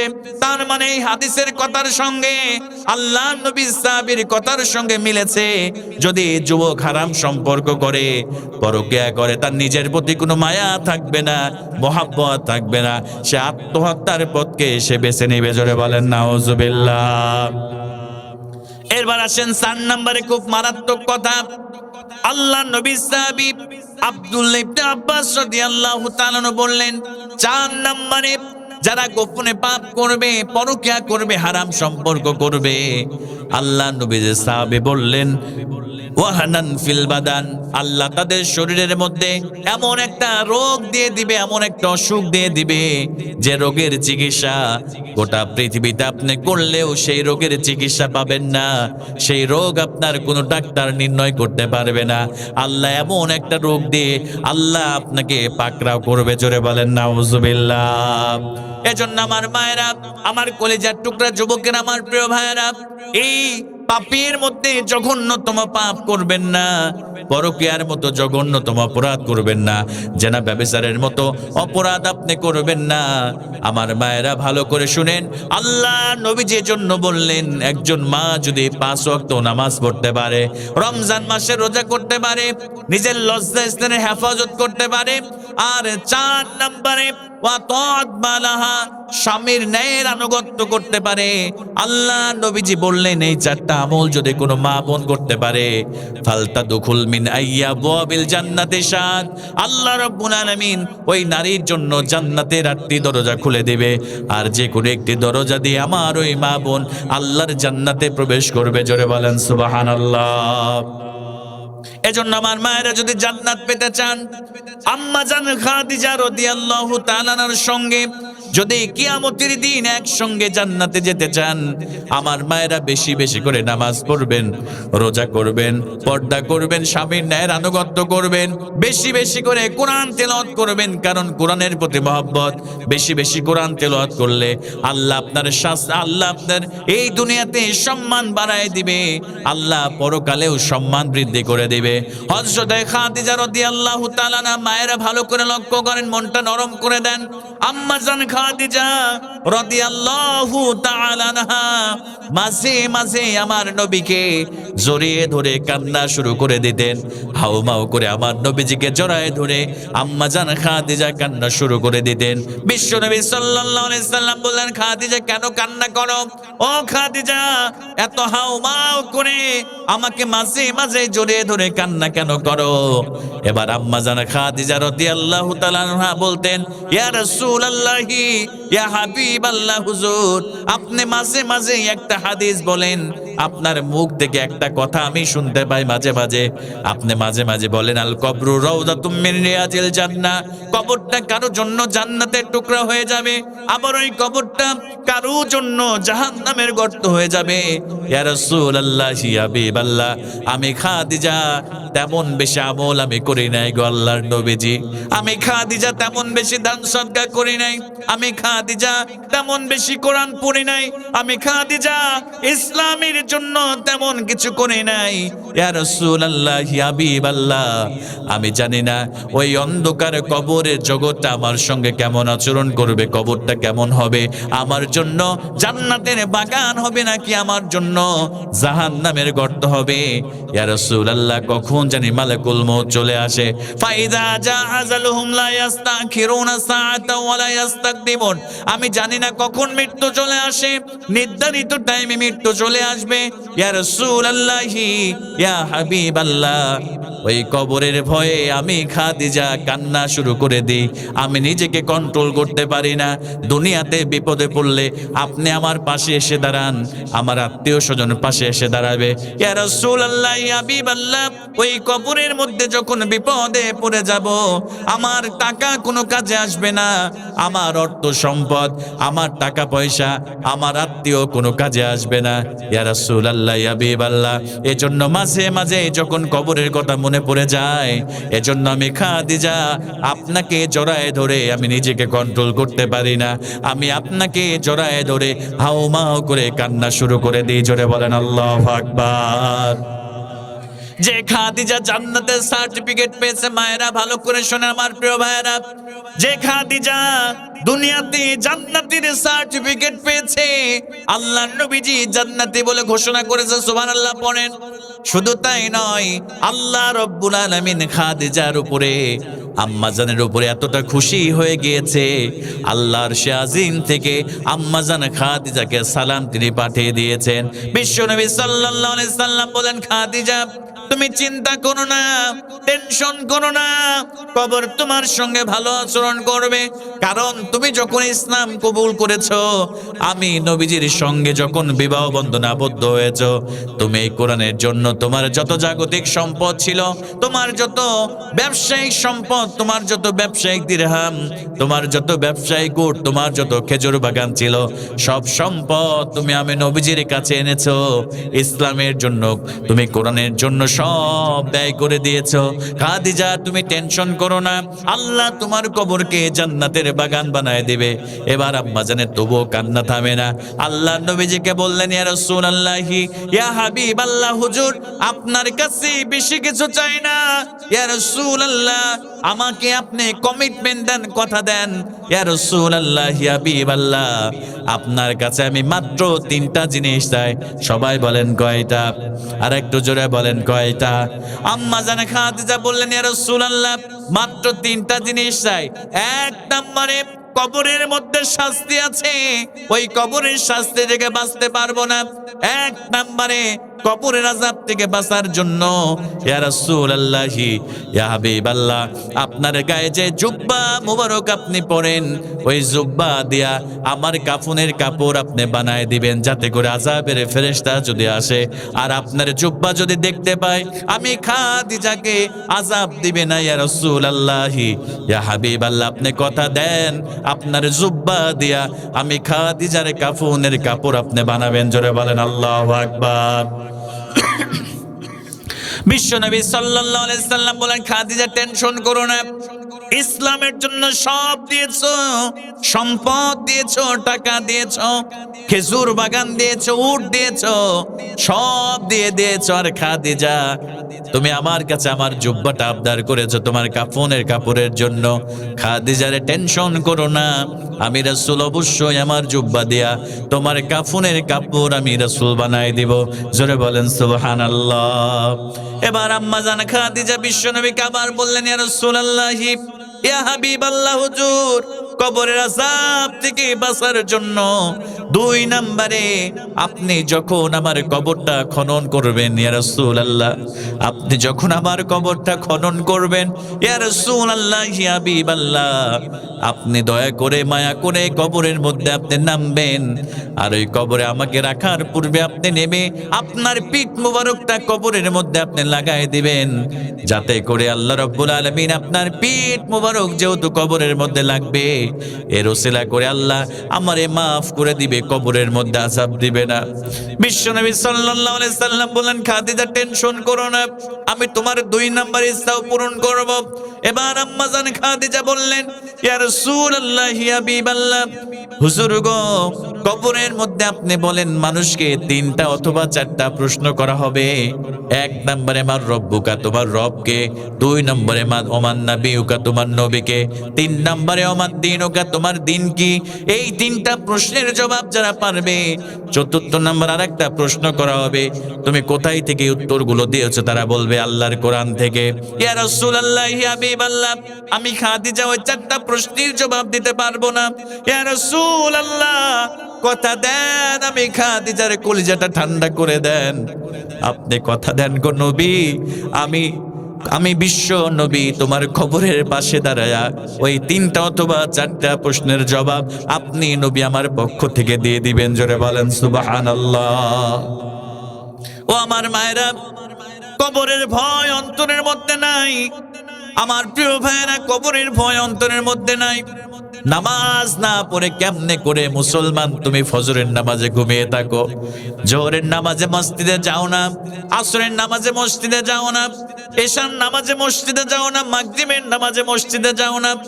একটা বার কি বালিশের সঙ্গে মাথাটা লাগায়া চোখটা বন্ধ করে একটা বার কি চিন্তা হয় না মুসলমান এই দুনিয়ার সব পড়ে থাকবে, অর্থ সম্পদ, ব্যবসা বাণিজ্য, টাকা পয়সা, টাইলস ফিটিং বাথরুম, এসি গাড়ি, এসি বাড়ি পড়ে থাকবে, শুধু যাবে নামাজ, দান, সদাকা, ভালো ভালো কাজ আমাদের কবরে আমাদের সঙ্গে চলে যাবে। প্রিয় ভাইয়েরা, একটা বার আজকে রাতের বেলা বালিশের সঙ্গে মাথাটা লাগায় দেন। মাথাটা লাগায় দেওয়ার পরে যখন পাখির কিচির মিচির বন্ধ হয়ে যাবে, সবাই যখন ঘুমিয়ে পড়বে, চারিদিকে নীরবতা, এমন সময় আপনি বালিশে মাথাটা দিয়ে চোখটা বন্ধ করে একটাবার মৃত্যুর কথা স্মরণ করেন। হযরত ওমর বলতেন, একবার মরার আগে, আসল যখন মৃত্যু চলে আসবে তার আগে একবার মৃত্যুবরণ করে তুমি টেস্ট করো, চিন্তা করো মরণের। বালিশের সঙ্গে মাথাটা লাগাই দেবেন আজকে গিয়ে, এবার নিজের জীবনের হিসাবটা মিলাবেন। আহারে, এই দুনিয়াতে সন্তানের জন্য বাবা মা কত কষ্ট করে, স্ত্রীর জন্য স্বামী কত কষ্ট করে। বালিশের সঙ্গে মাথাটা লাগায় দিয়া একটা বার চিন্তা করবেন, আপনি মারা গিয়েছেন, এই দুনিয়াতে আপনি নাই। সঙ্গে সঙ্গে সমস্ত মানুষগুলো চলে আসবে কান্না করতে করতে। কিছুক্ষণ পরে মাইকে এলান হয়ে যাবে, অমুক গ্রামের আব্দুর রহমান নাই, শাহপুর গ্রামের আব্দুর রহমান ইন্তেকাল করেছে। মাইকে বাইকে এলান হয়ে যাবে। কিছুক্ষণ পরে মানুষের কান্নার আওয়াজগুলো বন্ধ হয়ে যাবে। কিছুক্ষণের ব্যবধানে আপনার গায়ের দামি জামাগুলো খুলে ফেলা হবে। আপনাকে দামি কোনো জামা, দামি কোনো পিস দিয়ে কাপড়ের কাপড় বানানো হবে না। কেউ বা আপনার জন্য পানি গরম করবে বড়ই পাতা দিয়া, দামি কোনো প্রসাধনী আপনার গায়ের সঙ্গে লাগাবে না। 10 টাকার একটা মিনি সাবান নিয়ে এসে ধোয়ায় ফেলবে আপনাকে। আপনার গায়ের দামি ঘড়িটা সে খুলে ফেলবে, আপনার গায়ের দামি পোশাকটা খুলে ফেলবে। আপনাকে উলঙ্গ করে দিয়ে মাত্র একটা পাতলা একটা চাদর দিয়া আপনার টাইলস ফিটিং ঘর থেকে বের করে আনা হবে। আহারে, টাইলস ফিটিং বাথরুম থেকে আপনাকে গোসল করানো হবে না। এত টাকা খরচ করে আপনি অট্টালিকা বানিয়েছেন, সেখান থেকে বের করে এনে একটা চাদর নিচে একটা তোষক নাই, লেপ নাই, বালিশও নাই, একটা কাঠের চৌকির উপরে আপনাকে শুইয়ে দেওয়া হবে। একবার ভাববেন এই বিষয়গুলো কেমন লাগে, দেখবেন জীবনটা পরিবর্তন হয়ে যাবে। এবার ভাববেন আপনাকে ধোয়ানোর জন্য সবাই প্রস্তুত। এবার আস্তে আস্তে কান্না কমে যাবে, সবাই বলবে লাশকে এত দেরি করতে হয় না। এবার ফটো দেয়া শুরু হয়ে যাবে, তাড়াতাড়ি করো, আল্লাহর নবীজি কেউ মারা গেলে তাড়াতাড়ি তার দাফনের ব্যবস্থা করতে বলেছে। সন্তান বলবে আমার বাবাকে তাড়াতাড়ি নিয়ে যাও। স্ত্রী আপনার সঙ্গে থাকবে না, যে স্ত্রী বছরের পর বছর আপনার সঙ্গে এক বেডের মধ্যে ঘুমিয়েছে, সেই স্ত্রী আপনার সঙ্গে থাকবে না। আল্লাহর নবীজি বললেন, একজন যখন ব্যক্তি মারা যায় তার সঙ্গে 3টা জিনিস যায়, 2টা জিনিস ঘুরে আসে আর একটা জিনিস তার সঙ্গে চলে যায়। আল্লাহর নবীজি বললেন, তার সঙ্গে তার আত্মীয় স্বজন যায়, তারা ঘুরে আসে, তার সঙ্গে সম্পদ যায়, সেগুলো ঘুরে আসে। আর 3 নম্বরে সে যে আমল করে, ভালো আমল অথবা খারাপ আমল যেটা করে, ওই খারাপ আমল বা ভালো আমল তার সঙ্গে ওই কবরের মধ্যে চলে যায়। জোরে বলেন সুবহানাল্লাহ। এজন্য প্রিয় ভাইরা, মরার আগে একবার চিন্তা করবেন, বালিশে মাথা দিয়ে এমন করে ভাববেন, রিয়ালাইজ করবেন নিজের জীবনটাকে, জীবন পরিবর্তন হয়ে যাবে। আম্মা জান খাদিজা জান্নাতের সুসংবাদ পেয়েছে। শুধু তাই নয়, আল্লাহর শাজিম থেকে দুনিয়াতে একটা মাত্র নারীকে সালাম দিয়েছেন, তিনি আর কেউ নন, তিনি হলেন আম্মাজান খাদিজা রাদিয়াল্লাহু তাআলা আনহা। জোরে বলেন সুবহানাল্লাহ। তাহলে সেই আম্মাজান খাদিজা যদি মরণের জন্য এত টেনশন করে, ইয়া রাসূলুল্লাহি কথা দেন এই তিনটা জিনিস দিবেন। আল্লাহর নবী বললেন, টেনশন করো না খাদিজা, আমি অবশ্যই এই তিনটা জিনিস আমি তোমাকে দেব। এবার আম্মাজান ইন্তেকাল করলেন। বিশ্বনবী আমার কথা অনুযায়ী কাফনের কাপড় নিজের জুব্বা মুবারক খুলে বানিয়ে ফেললেন, কাফনের কাপড় পরায় দিলেন। 2 নম্বরে আমার নবীজি সাল্লাল্লাহু আলাইহি ওয়াসাল্লাম কবর খনন করলেন। কবর খনন করার পরে আমার নবীজি কবরের মধ্যে নেমে পিঠটা লাগাই দিলেন। 3 নম্বরে দাফন কার্য সম্পাদন হয়ে গেল। আমার নবীজি সাল্লাল্লাহু আলাইহি ওয়াসাল্লাম তিনি কবরের পাশে দাঁড়িয়ে আছেন, হাউমাউ করে আমার নবীজি কান্না করতেছে, চোখ দিয়ে দরদর করে পানিগুলো বেয়ে বেয়ে দাড়ি মুবারক আমার নবীজির ভিজে যায়। হযরত আবু বকর এসে বলে, ইয়া রাসূলুল্লাহ। হযরত ওমর বলে, ইয়া রাসূলুল্লাহ। হযরত উসমান আলী বলে, ইয়া রাসূলুল্লাহ, চলেন যাই, ঘরে ফিরে যাই। ওগো আল্লাহর নবী, আর আপনি মন খারাপ করবেন না, আপনি কান্না করবেন না, ইয়া রাসূলুল্লাহ, চলেন ঘরে ফিরে যাই। আল্লাহর নবীজি ডাক দিয়ে বলে, আবু বকর, উসমান আলী রে, ও ওমর, ঘরে ফিরে যাও। আমি আমার খাদিজাকে কথা দিয়েছি, আমার খাদিজার প্রশ্নের জবাব না দিয়ে আমি নবীজি এই কবরের পাশ থেকে আমি কোথাও যাব না। সমস্ত সাহাবীরা চলে গেল। বিকেল গড়িয়ে সন্ধ্যা হয়, মুনকির নাকির কবরের মধ্যে আসে না। আল্লাহ এবার নবীর কষ্ট আর সহ্য করতে পারলেন না। আল্লাহ জিব্রাইলকে ডাক দিয়ে বললেন, জিব্রাইল রে, যা যা আমার নবীজিকে জানায় দে রে জিব্রাইল, আমি আল্লাহ আমার খাদিজার উপরে এত সন্তুষ্ট হয়ে গিয়েছি, আমার খাদিজার উপরে এত খুশি হয়ে গিয়েছি। যা রে জিব্রাইল, যা আমার নবীকে জানায় দে, আমার রাসূলের প্রশ্নের জবাব দিতে হবে না। আমি আল্লাহ আরশ আজিম থেকে আমার খাদিজার প্রশ্নের জবাব আমি আল্লাহ নিজেই দিয়ে দিয়েছি। জোরে বলেন সুবহানাল্লাহ। কি মর্যাদা আল্লাহ পাক দিয়েছিলেন এই কোরআনের জন্য। আম্মা জান খাদিজা রাদিয়াল্লাহু তাআলা আনহা, বিশ্ব নবী যখন দিনের কাজের জন্য বাইরে যেতেন, যত রাত তিনি ঘরে ঘরে ফিরতেন না কেন, একটা বার শুধু দরজার সঙ্গে নক করতেন, একটা বার টোকা দিতেন। জীবনে 2টা বার টোকা দেওয়ার প্রয়োজন হয় নাই। আম্মা জান একটা টোকা দেওয়ার সঙ্গে সঙ্গে দরজাটা খুলে দিতেন। বিশ্ব নবী বলতেন, খাদিজা তুমি কি ঘুমাও না নাকি? একটা টোকা জীবনে 2টা টোকা দিতে হয় নাই, একটা টোকা দরজার সঙ্গে দেয়া মাত্রই তুমি দরজাটা খুলে দাও। আম্মাজান খাদিজা ডাক দিয়ে বলতেন, ইয়া রাসূলুল্লাহ, ইয়া হাবিবাল্লাহ, আপনি দিনের কাজের জন্য, কোরআনের দাওয়াত দেওয়ার জন্য আপনি বাহিরে যে কষ্ট করবেন, আমি খাদিজা যদি আরামের বিছানার মধ্যে ঘুমিয়ে যাই, তাহলে আপনি বারবার এসে আমাকে ডাকবেন, ইয়া রাসূলুল্লাহ, ইয়া হাবিবাল্লাহ, আপনার কষ্ট হয়ে যাবে। আপনি রাসূল যদি কষ্ট পেয়ে যান, আমি খাদিজার দুনিয়াও শেষ, পরকালও শেষ হয়ে যাবে। ইয়া রাসূলুল্লাহ, ইয়া হাবিবাল্লাহ, এর জন্য আমি খাদিজা রাতের বেলা আপনি যতক্ষণ না আসেন ওই বিছানার সঙ্গে পিঠটা লাগাই না, আমি দরজার সঙ্গে দাঁড়িয়ে দাঁড়িয়ে আমি অপেক্ষায় থাকি আপনি কখন আসবেন।